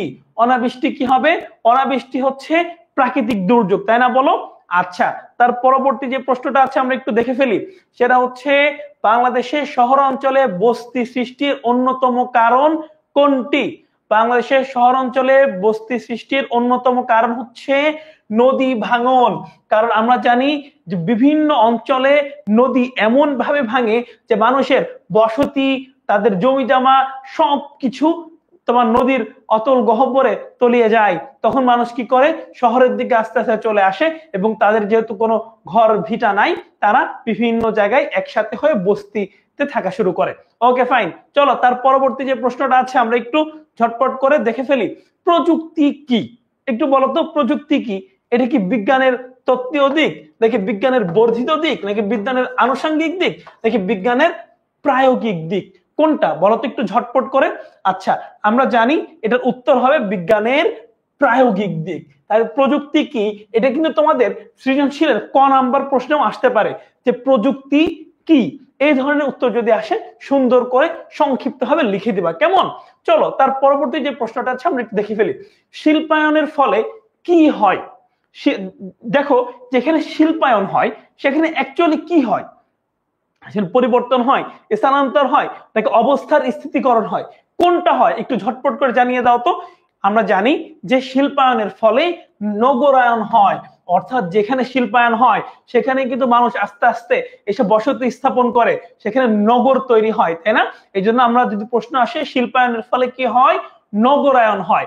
ওকে ফাইন, চলো তার পরবর্তী যে প্রশ্নটা আছে আমরা একটু ঝটপট করে দেখে ফেলবো। শিল্পায়নের ফলে কয়টি শ্রেণীর উদ্ভব হয়েছে? এই যে দেখো এই শিল্পায়নের ফলে কিন্তু বেশ কয়েকটা শ্রেণীর উদ্ভব হয়েছে। কেউ মালিক শ্রেণী হয়েছে, কেউ শ্রমিক শ্রেণী হয়েছে, তাই না? এখন মোট কয়টা শ্রেণী হয়েছে এই শ্রেণীগুলো একটু বলে ফেলো তো। আমরা জানি যে শিল্পায়নের ফলে মোট 3টি শ্রেণীর উদ্ভব হয়েছে। কয়টি শ্রেণীর উদ্ভব হয়েছে? শিল্পায়নের ফলে মোট 3টি শ্রেণীর উদ্ভব হয়েছে। ওকে ফাইন, চলো তার পরবর্তী যে প্রশ্নটা আছে, নিচের কোনটি শিল্প নগরী হিসেবে পরিচিত? একটু ঝটপট করে বলে ফেলা তো। সেটা কি সাভার হবে, নাকি গাজীপুর, নাকি মংলা, নাকি সিলেটের ছাতক? কোনটা হবে একটু ঝটপট করে বলে ফেলো তো। হ্যাঁ, আমরা সবাই কিন্তু জানি যে সিলেটের ছাতক এটা কিন্তু শিল্পনগরী হিসেবে পরিচিত। তোমরা কেউ কিন্তু এই সাভার এবং গাজীপুর এই দুইটা দেখে কিন্তু ভুল করো না। অনেকেই ভাবতে পারো যে সাভার এবং গাজীপুরে যেহেতু অনেক অনেক গার্মেন্টস আছে, সো এটা হচ্ছে শিল্পনগরী হিসেবে পরিচিত না। যদিও এখানে অনেক গার্মেন্টস আছে, কিন্তু এই সিলেটের ছাতকটাই কিন্তু আমাদের বই অনুযায়ী শিল্পনগরী হিসাবে পরিচিত। আশা করি তোমরা বুঝতে পেরেছো। চলো তার পরবর্তী যে প্রশ্নটা আছে আমরা একটু দেখে ফেলি। মহিনদের বসতভিটা ও জমি মহানন্দা নদীতে চলিয়ে যাওয়ার কারণে তারা ঢাকায় চলে আসলো। এর কারণে কোন সমস্যার সৃষ্টি হবে? রাজনৈতিক কোন সমস্যা হবে? না ভাইয়া, হবে না। অর্থনৈতিক কোন সমস্যা হবে? না, তাও হবে না। প্রাকৃতিক সমস্যা হবে? না, তাও হবে না। তাহলে কোন সমস্যাটা হবে? বস্তি সমস্যা হবে। আচ্ছা, ঠিক আছে। চলো তার পরবর্তী যে প্রশ্নটা আছে আমরা একটু দেখে ফেলি। কোন সময়ে বাংলা সমাজ ব্যবস্থার উপর বিদেশি সংস্কৃতির প্রভাব দেখা যায়? বলতো এটা কোন সময়ে? আচ্ছা, আমরা জানি এই ব্রিটিশ আমলেই কিন্তু আমাদের এই সংস্কৃতির উপরে অন্যান্য দেশের বিভিন্ন প্রভাব দেখা যায়। কারণ এই যে এ আমলে আমাদের আগের ভাষা ছিল, যে আমাদের দাপ্তরিক যে ভাষা ছিল সেটা নিষিদ্ধ হয়ে যায়, এসে ইংরেজিকে রাতারাতি দাপ্তরিক ভাষা মানান দেওয়া হয়। ইংরেজ যত নিয়ম কানুন আছে সবকিছু আমাদের দেশে শাসন কাঠামোতে প্রতিফলিত হতে থাকে। এই জন্য এই যে তোমার বিদেশি সংস্কৃতির প্রভাব আস্তে আস্তে আমাদের সমাজের রন্ধ্রে রন্ধ্রে ঢুকে যায়। এখনো দেখো আমরা যারা যারা একটু ইংলিশে কথা বলতে পারি, অথবা হচ্ছে বাংলা কথা বলার সময় এক দুইটা ইংলিশ ওয়ার্ড ইউজ করি, আমরা কিন্তু নিজেকে একটু পশ ভাবি, তাই না? এই যে দেখো, এইটাই কিন্তু সংস্কৃতির প্রভাব। আর এই প্রভাবগুলো কিন্তু এই ব্রিটিশ আমল থেকেই আমাদের ভিতরে ঢুকেছে। চলো তার পরবর্তী প্রশ্নটা আমরা একটু দেখে ফেলি। সেটা হচ্ছে নারী ও শিশুর প্রতি নির্যাতনের জন্য সর্বনিম্ন কত বছর শাস্তি বিধান রয়েছে? নারী ও শিশুর জন্য সর্বনিম্ন শাস্তি কত বছর? আচ্ছা, তোমরা উত্তর দিয়ে দেখো, পাশাপাশি একটা নোট তোমাদেরকে দেই। এও নারী ও শিশু নির্যাতন মানে নারী ও শিশুদের অধিকার রক্ষার্থে সরকার একটি আইন তৈরি করেছে। তার নাম হচ্ছে নারী, একটু সবাই লিখে নিও, নারী ও শিশু নির্যাতন দমন আইন। ওকে, ঠিক আছে। তাহলে আমরা কি বুঝলাম? যে নারী ও শিশুদের অধিকার রক্ষার্থে সরকার যে আইনটি তৈরি করেছে তার নাম হচ্ছে নারী ও শিশু নির্যাতন দমন আইন। আচ্ছা, আর এই অনুযায়ী সর্বনিম্ন শাস্তি কত? সর্বনিম্ন শাস্তি হচ্ছে 2 বছর। আশা করি বুঝতে পেরেছো। আচ্ছা, চলো তার পরবর্তী যে প্রশ্নটা আছে সেই প্রশ্নটা আমরা ঝটপট করে দেখে ফেলি। আচ্ছা, এর পরবর্তী যে প্রশ্ন আছে সেটা হচ্ছে জাতিসংঘ শিশু অধিকার কনভেনশন অনুযায়ী কারা শিশু? জাতিসংঘ শিশু অধিকার কনভেনশন অনুযায়ী কারা শিশু? আচ্ছা, আমরা জানি জাতিসংঘ কনভেনশন অনুযায়ী যারা হচ্ছে 18 বছরের নিচে, জাতিসংঘ এই কনভেনশন অনুযায়ী যারা 18 বছরের নিচে তারা সবাই শিশু, তাই না? বলো, যারা 18 বছরের নিচে তারা সবাই শিশু। অর্থাৎ তোমরা যারা যারা আমার ক্লাসটা করতেছো তোমরা সবাই হচ্ছে শিশু, তাই না? বলো। ওকে, ফাইন। তার পরবর্তী প্রশ্নটা চলো আমরা একটু দেখি। বিশ্ব এইডস দিবস কবে? একটু বলে ফেলো তো, বিশ্ব এইডস দিবস কবে? ঝটপট করে একটু ভাইয়াকে জানিয়ে দাও যে বিশ্ব এইডস দিবস কবে। ওকে, ফাইন। চলো আমরা একটু দেখে নেই। বিশ্ব এইডস দিবস হচ্ছে 1 ডিসেম্বর। আচ্ছা, চলো তার পরবর্তী যে প্রশ্নটা আছে সেটাও একটু আমরা ঝটপট করে দেখে নেই। সেটা হচ্ছে সড়ক দুর্ঘটনার বেশিরভাগ কারণ কি? আচ্ছা, বেশিরভাগ কারণ কি? অধিক জনসংখ্যা? না, তা হতে পারে না। ছোট রাস্তা? তাও না। অধিক যানবাহন? তাও না। তাহলে কি? অদক্ষ ও প্রশিক্ষণবিহীন চালক। কারণ আমরা দেখব যে বেশিরভাগ সময় আমাদের যে অ্যাক্সিডেন্ট গুলো হয়ে থাকে সেগুলো কিন্তু ভাইয়া এই যে আমাদের চালকরা আছে তারা হচ্ছে ভালো করে গাড়ি চালায় না, তারা হচ্ছে বিভিন্ন খুবই রাফ ড্রাইভ করে, এই জন্যই কিন্তু এই ঝামেলাগুলো হয়ে থাকে, তাই না? সো এই অদক্ষ ও প্রশিক্ষণবিহীন চালকদের জন্যই কিন্তু দুর্ঘটনা বেশি হয়ে থাকে। আচ্ছা, ওকে, ফাইন। চলো তার পরবর্তী যে প্রশ্নটা আছে সেই প্রশ্নটা আমরা একটু ঝটপট করে দেখে ফেলবো। আচ্ছা, খুবই গুরুত্বপূর্ণ একটা প্রশ্ন আসছে। বলো তো মিলিটেন্ট এই শব্দটি কোন ভাষা থেকে আসছে? ঝটপট করে একটু বলে ফেলো তো। মিলিটেন্ট শব্দের অর্থ হচ্ছে জঙ্গিবাদ। এই শব্দটি কোন ভাষা থেকে এসেছে? আচ্ছা, তোমাদেরকে একটা ট্রিক শেখাই, শোনো। নরমালি বেশিরভাগই তোমার টার্ম ভিত্তিক যেই শব্দগুলো আছে না, বেশিরভাগ সময় কিন্তু এগুলা ল্যাটিন ভাষা থেকে এসে থাকে। তাহলে চলো এইটা কোত্থেকে আসছে আমরা একটু দেখে নেই। এইটাও কিন্তু ল্যাটিন ভাষা থেকেই এসেছে। সো চলো তার পরবর্তী যে প্রশ্নটা আছে আমরা একটু ঝটপট করে দেখে ফেলি। আচ্ছা, জাতিসংঘ শিশু অধিকার আইন প্রণীত হয় কত সালে? একটু ঝটপট করে বলে দাও তো, এই যে শিশু সংক্রান্ত যে আইন, এটা কত সালে প্রণীত হয়েছে? চলো আমরা একটু ঝটপট করে উত্তরটা দেখে নেই। আচ্ছা, আবারও বলেছি যে প্রত্যেক বছরেই কিন্তু এমসিকিউ সংক্রান্ত কিছু প্রশ্ন অবশ্যই আসে। সো এই সংখ্যা সংক্রান্ত প্রশ্নগুলো অবশ্যই তোমরা সলভ করবা, কেমন? আচ্ছা, তাহলে আমাদের 1989 সালে এই যে শিশু অধিকার আইন প্রণীত হয়। আচ্ছা, তার পরবর্তী যে প্রশ্নটা আছে চলো আমরা একটু ঝটপট করে দেখে নেই। তার পরবর্তী যে প্রশ্ন আছে সেটা হচ্ছে কোনটিতে এইডস ছড়ায়? দেখি বলতো কোনটাতে এইডস ছড়ায়? আচ্ছা, আমরা জানি কাপ এর মাধ্যমে এইডস ছড়ায় না, গরাস হয় না, কাপড় তাও হবে না। তাহলে ভাইরাস যুক্ত সিরিঞ্জ অর্থাৎ কোন একজন এইডস আছে এমন ব্যক্তির শরীরে যেই সিরিঞ্জ পুশ করা হয়েছে, এটা যদি তুমিও ব্যবহার করো তাহলে তোমাদের কিন্তু এইডস হওয়ার সম্ভাবনা অনেক বেশি। সো এই ব্যাপারগুলো থেকে একটু সাবধান থাকতে হবে। একটা ব্যাপার তোমাদেরকে একটু বলি, যে এই যে আমরা প্রত্যেক মাসেই বা প্রত্যেক সপ্তাহে সেলুনে যাই না, এই যে সেলুনে যখন আমাদের চুল কাটে তখন ব্লেড ইউজ করে। এই ব্লেড থেকেও কিন্তু অনেক সময় আমাদের বিভিন্ন রোগ জীবাণু হতে পারে। এই জন্য অবশ্যই আমরা যখন সেলুনে যাব তখন আমরা কিন্তু একটু রিচেক দিব যে তারা এই ব্লেডটা চেঞ্জ করতেছে কিনা, অর্থাৎ নতুন ব্লেড ইউজ করতেছে কিনা। এই ব্যাপারটা কিন্তু অবশ্যই চেক করবা। আচ্ছা, চলো তার পরবর্তী যে প্রশ্নটা আছে আমরা একটু দেখে নেই। বিশ্বে প্রথম এইচআইভি রোগী ধরা পড়ে কত সালে?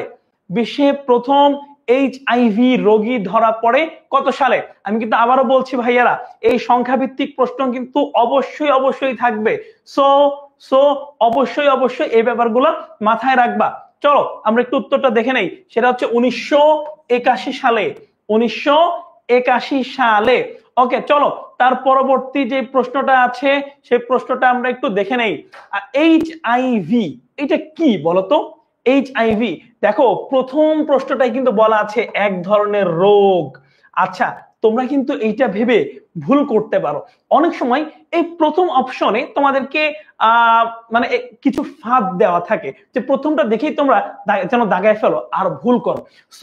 সো যেন ভুল না করো এজন্য তোমরা প্রত্যেকটা অপশনই অন্তত একবার করে পড়বা, তাহলে কিন্তু সঠিক উত্তরটা তুমি পেয়ে যাবা। তাহলে আমরা কি বুঝলাম যে এইচআইভি এটা কি? চলো একটু দেখে নেই। সেটা হচ্ছে এইচআইভি হচ্ছে এক প্রকার ভাইরাস।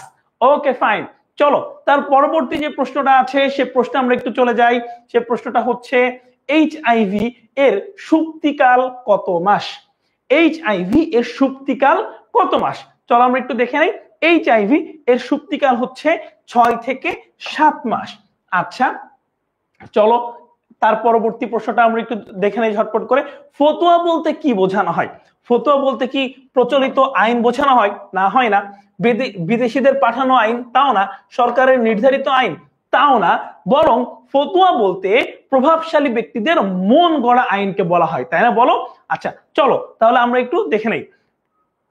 হ্যাঁ, ঠিক বলেছো। তোমরা যারা প্রভাবশালী ব্যক্তিদের মন গড়া আইন উত্তর দিয়েছো, তোমাদের সবার উত্তর কিন্তু সঠিক হয়েছে। সো চলো তার পরবর্তী যে প্রশ্নটা আছে সেটা আমরা একটু দেখে ফেলি। কখন কিশোর শ্রমিককে দিয়ে কাজ করানো যাবে না? আচ্ছা, তোমরা জানো যে আমাদের বাংলাদেশে কিন্তু একটা লেবার অ্যাক্ট আছে, মানে বাংলাদেশ শ্রম আইন বলে একটা আইন আছে। সেই আইন অনুযায়ী কখন কিশোর শ্রমিক বা শিশু শ্রমিকদেরকে দিয়ে কাজ করানো যাবে না? চলো আমরা সেই সময়টি একটু দেখে নেই। সেটা হচ্ছে সন্ধ্যা 6টা থেকে নিয়ে ভোর 7টা। এই সময়ের মধ্যে কোনো শিশুকে বা কোনো কিশোরকে কোনো কাজ করানো যাবে না। ওকে ফাইন, চলো তার পরবর্তী যে প্রশ্নটা আছে আমরা একটু ঝটপট করে দেখে ফেলবো। আচ্ছা, কিশোর শ্রমিকদের কর্মঘণ্টা কত? আমরা জানি এই কিশোর শ্রমিকদের কর্মঘণ্টা হচ্ছে 5 ঘন্টা। কিশোর শ্রমিকদের কর্মঘণ্টা কত? কিশোর শ্রমিকদের কর্মঘণ্টা 5। ওকে ফাইন, চলো তার পরবর্তী যে প্রশ্নটা আছে সেটা আমরা একটু ঝটপট করে দেখে ফেলি। এইচআইভি এর পূর্ণরূপ কি? এইটা কিন্তু ভাই পরীক্ষায় অনেকবার আসছে, এইটার পূর্ণরূপ অনেকবার আসছে, এইটার পূর্ণরূপ। এবং ওই যে তোমার আমরা জাতিসংঘের বিভিন্ন সংস্থার বিভিন্ন পূর্ণরূপ দেখছি না, যেমন আমরা ফাও দেখছি, আইএলও দেখছি, ইউএনডিপি দেখেছি, ইউএনএইচসিআর দেখেছি, এইগুলা থেকে কিন্তু প্রায়শই একটা প্রশ্ন অবশ্যই অবশ্যই আসতে দেখা যায়। সো এই ব্যাপারগুলোও কিন্তু তোমরা একটু ভালো করে দেখবা। ওকে চলো তাহলে এইচআইভি এর পূর্ণরূপটা আমরা দেখে নেই, সেটা হচ্ছে হিউম্যান ইমিউনো ডিফিসিয়েন্সি ভাইরাস, অর্থাৎ এখানে ডি নাম্বার হবে তোমাদের উত্তর। বুঝতে পেরেছো আশা করি। ওকে, তার পরবর্তী যে প্রশ্নটা আছে সেটা একটু দেখে নেই। এইডস এর পূর্ণরূপ কি? এইটাও কিন্তু ভাই অনেকবার আসে। এইডস এর পূর্ণরূপ কি? চলো দেরি না করে ঝটপট করে দেখে ফেলি। এইডস এর পূর্ণরূপ অ্যাকোয়ার্ড ইমিউন ডিফিসিয়েন্সি সিনড্রোম। আশা করি বুঝতে পেরেছো, এখানে বি নাম্বার হচ্ছে তোমাদের উত্তর। এইটাও কিন্তু অনেকবার আমরা যখন কোশ্চেন অ্যানালাইসিস করছি অনেকবার দেখছি যে এই প্রশ্নটা বিভিন্ন সময় বিভিন্ন বোর্ডে এসেছে। ওকে, এখানেও ভাইয়া 3 স্টার দিয়ে দিচ্ছি, এই ব্যাপারটা ভালো করে মাথায় রাখবা। ওকে, তার পরবর্তী যে প্রশ্নটা আছে সেটা দেখি। এইডস প্রতিরোধের উপায় কোনটি? এইডস প্রতিরোধের উপায় কোনটি? ওকে, জীবাণুমুক্ত সূচ ব্যবহার না করা। ওকে, আশা করি তোমরা বুঝতে পেরেছো। তাহলে আমরা কি বুঝলাম? এইডস প্রতিরোধ করতে হলে জীবাণু যুক্ত যে সূচগুলো আছে সেগুলো ব্যবহার করা যাবে না। অবশ্যই নতুন সূচ যেখানে কোনো জীবাণু নাই, কোনো ভাইরাস নাই, এগুলা ব্যবহার করতে হবে। আশা করি বুঝতে পেরেছো। আচ্ছা, তার পরবর্তী যে প্রশ্নটা আছে চলো দেখে ফেলি। মিলিটেন্ট শব্দটির প্রতিশব্দ কি? এটা কিন্তু ভাইয়া অলরেডি বলে ফেলেছি। মিলিটেন্ট এই শব্দটি ল্যাটিন শব্দ থেকে এসেছে এবং এর অর্থ হচ্ছে জঙ্গি, তাই না বলো? আচ্ছা, তার পরবর্তী প্রশ্নটা চলো আমরা একটু দেখি। কোন কাজটি দুর্নীতির মধ্যে পড়ে? আচ্ছা, আমরা জানি মুনাফা অর্জন এটা কিন্তু দুর্নীতির মধ্যে পড়ে না। ঋণ প্রদান এটাও না, ঋণ গ্রহণও না। স্বজন প্রীতি আমরা দেখেছি যে বাংলাদেশে নাকি যে মামা চাচা ছাড়া চাকরি হয় না, এইটারই বলা হচ্ছে স্বজন প্রীতি। আর এই স্বজন প্রীতিটাকে কি আমরা কি বলছি? দুর্নীতি বলছি। সো তোমরা যখন বড় হয়ে বিভিন্ন বড় বড় পোস্ট হোল্ড করবা, এই যে আমি বিশ্বাস করি আমার সামনে যে স্টুডেন্ট আজকে ক্লাস করছে তোমাদের মধ্যেই আগামীতে কেউ বাংলাদেশের রাষ্ট্রপতি হবে, কেউ বাংলাদেশের প্রধানমন্ত্রী হবে, আবার কেউ অনেক বড় বড় বৈজ্ঞানিক হবে, আবার কেউ বা হতে পারো বাংলাদেশের প্রধান বিচারপতি, তাই না বলো? এই যে তোমরা যখন বিভিন্ন বড় বড় পোস্টে যাবা তখন তোমরা এই দুর্নীতির বিরুদ্ধে দাঁড়াবা, তোমরা স্বজন প্রীতির বিরুদ্ধে দাঁড়াবা, তোমরা কেউ ঘুষ চাইলেই একটা ঘুষি মেরে দিবা। কি তোমরা আগামীর বাংলাদেশটাকে সুন্দরভাবে গড়তে পারবা তো, তাই না? কে কে গড়তে পারবা? ভাইয়ের সাথে প্রমিস করো, ভাইয়াকে এখনই হাত তুলে দেখাও যে হ্যাঁ ভাইয়া আগামীর বাংলাদেশ আমি গড়তে চাই, আগামীর বাংলাদেশের সংস্কারে আমি থাকতে চাই। ঝটপট ভাইয়াকে হাত তুলে দেখায় দাও। আমাদের আর 2-3টা এমসিকিউ আছে, চলো আমরা একটু দেখে ফেলি। ওকে চলো। সামাজিক বিশৃঙ্খলা ও নৈরাজ্য দেখা যায় কেন? সামাজিক বিশৃঙ্খলা ও নৈরাজ্য কেন দেখা যায় চলো আমরা একটু দেখে নেই। এটা হচ্ছে নৈতিকতার অভাবে। অর্থাৎ তোমার ভিতরে ভাই যখন নৈতিকতা থাকবে না তখনই কিন্তু তুমি বিভিন্ন বিশৃঙ্খলা করবা, তাই না বলো? সো নৈতিকতা ঠিক করতে হবে। তার পরবর্তী প্রশ্ন দেখি। তার পরবর্তী প্রশ্ন হচ্ছে সামাজিক মূল্যবোধ অবক্ষয়ের কারণ কি? সামাজিক মূল্যবোধ অবক্ষয়ের কারণ কি? চলো সেটা সামাজিক মূল্যবোধ অবক্ষয়ের কারণে কি হয়? সামাজিক মূল্যবোধ অবক্ষয়ের কারণে নৈরাজ্য সৃষ্টি হয়। আশা করি বুঝতে পেরেছো। সামাজিক মূল্যবোধ অবক্ষয়ের কারণে কি হয়? সামাজিক মূল্যবোধ অবক্ষয়ের কারণে নৈরাজ্য সৃষ্টি হয়। আচ্ছা, একদম আমাদের শেষ প্রশ্ন আশা করি। এই শেষ প্রশ্নটা হচ্ছে অপরাধীদের দৌরাত্ম্য বেড়ে যায় কেন? অপরাধীদের দৌরাত্ম্য কেন বেড়ে যায়? সেটা হচ্ছে, চলো আমরা উত্তরটা দেখে নেই কি কি হতে পারে। সংবিধান লঙ্ঘন করলে, নাকি সামাজিক প্রথা অমান্য করলে, দুর্নীতির বিস্তার ঘটালে, ন্যায় বিচার প্রতিষ্ঠার অভাব দেখা দিলে। আচ্ছা, আমরা জানি দুর্নীতির বিস্তার ঘটলেই কিন্তু অপরাধীদের দৌরাত্ম্য বেড়ে যায়। এই ছিল আজকের আমাদের ক্লাস। আজকের এই ক্লাসের এই যে প্রশ্নগুলো আছে, এই প্রশ্নগুলো কিন্তু ভাইয়ারা এমনি এমনি সিলেক্ট করে নেই। আমরা বিগত বছরের অনেকগুলো বছরের প্রশ্ন একসাথে নিয়ে কোন প্রশ্নগুলো বারংবার আসছে সেই প্রশ্নগুলো দেখে ফ্যাক্ট অ্যানালাইসিস করে তোমাদের কাছে নিয়ে এসেছি। আশা করছি এই প্রশ্নগুলো থেকে তোমরা ফাইনালে কমন পাবে। আমি বলছি না যে একদম হুবহু এখান থেকেই তোমরা কমন পাবে, কিন্তু এই যে ভাইয়া যে টপিকগুলো নিয়ে তোমাদের সাথে আলোচনা করেছি এইখান থেকেই প্রশ্নগুলো আসবে, আমি কিন্তু এটা কনফিডেন্টলি বলছি। সো তোমরা কিন্তু অবশ্যই ভাইয়া যে টপিকগুলো পড়ার কথা বলেছি সেই টপিকগুলো অবশ্যই ভালো করে পড়বে, মনোযোগ দিয়ে পড়বে। আশা করি তোমাদের কোনো সমস্যা হবে না, তোমরা পরীক্ষায় হবে 100তে 100। আর যে কোনো সমস্যা যখন হবে অবশ্যই ভাইয়াকে কমেন্টস করে অথবা যে কোনো ভাবে ভাইকে রিচ করে তোমরা আমাকে জানায় দিবা। আচ্ছা, এই যে ক্লাসটা করলাম, এখন তোমাদের কাজ কি? এখন দুইটা কোশ্চেন তোমাদের মাথায় ঘুরপাক খাচ্ছে। এক, ভাই এই স্লাইডটা কোথায় পাবো আর হোমওয়ার্ক কোথায় জমা দিব, তাই না?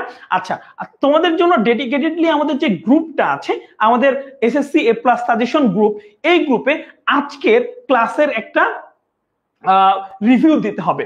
আজকের ক্লাসের রিভিউটা যদি তোমরা দাও তাহলে সেই রিভিউয়ের সেই কমেন্টে আমি তোমাদের সবাইকে এই অ্যানোটেড স্লাইডটা দিয়ে দেব। আবারও বলছি, আমাদের এ প্লাস এসএসসি এ প্লাস সাজেশন এ প্লাস এই গ্রুপে আমাদের এই আজকের ক্লাস নিয়ে যদি তোমরা একটি রিভিউ দাও তাহলে আমি তোমাদের প্রত্যেককে কমেন্টে আজকের এই স্লাইডটি দিয়ে দিব। আশা করি তোমরা বুঝতে পেরেছো। আচ্ছা, ওকে, আমি একটু দেখতে পাচ্ছি খালেদা পারভিন, সে বলছে 103-এর মধ্যে 95 পেলাম। মাশাআল্লাহ, অনেক ভালো। আমি জানি তোমরা অনেকেই কিন্তু অনেক ভালো করেছো। তোমাদের সবার জন্য অনেক শুভকামনা। আবারও আমি এই কথা বলে শেষ করছি যে দেখো, আজকের বাংলাদেশ কিন্তু এখানেই শেষ। তোমরা কিন্তু একটা বিপ্লব ইতোমধ্যেই করে ফেলেছো। আগামীতে কিন্তু তোমাদের জন্য আরো অনেক বড় একটা বিপ্লব তোমাদের জন্য অপেক্ষা করছে। অর্থাৎ তোমরা যখন আরেকটু বড় হবা, দেশের সবচেয়ে সুনামধন্য জায়গাগুলো কিন্তু তোমরাই দখল করবা। সো সেই সময় আমাদের যে সোনার বাংলা গড়ার যে হাতিয়ার, তখন কিন্তু তোমরাই হবা। সো এই সোনার বাংলা গড়ার সেই প্রত্যয় নিয়ে আজকের ক্লাসটা আমরা শেষ করছি। আগামীতে আবার দেখা হবে। কোনো সমস্যা হলে ভাইয়াকে অবশ্যই জানাবা, আর অবশ্যই ক্লাসের রিভিউ আমাদের গ্রুপে জানাবা। তাহলে এই অ্যানোটেড স্লাইডটা আমি তোমাদেরকে দিয়ে দেব। সে পর্যন্ত সবাই ভালো থাকো, সুস্থ থাকো। আবারও দেখা হচ্ছে। আসসালামু আলাইকুম।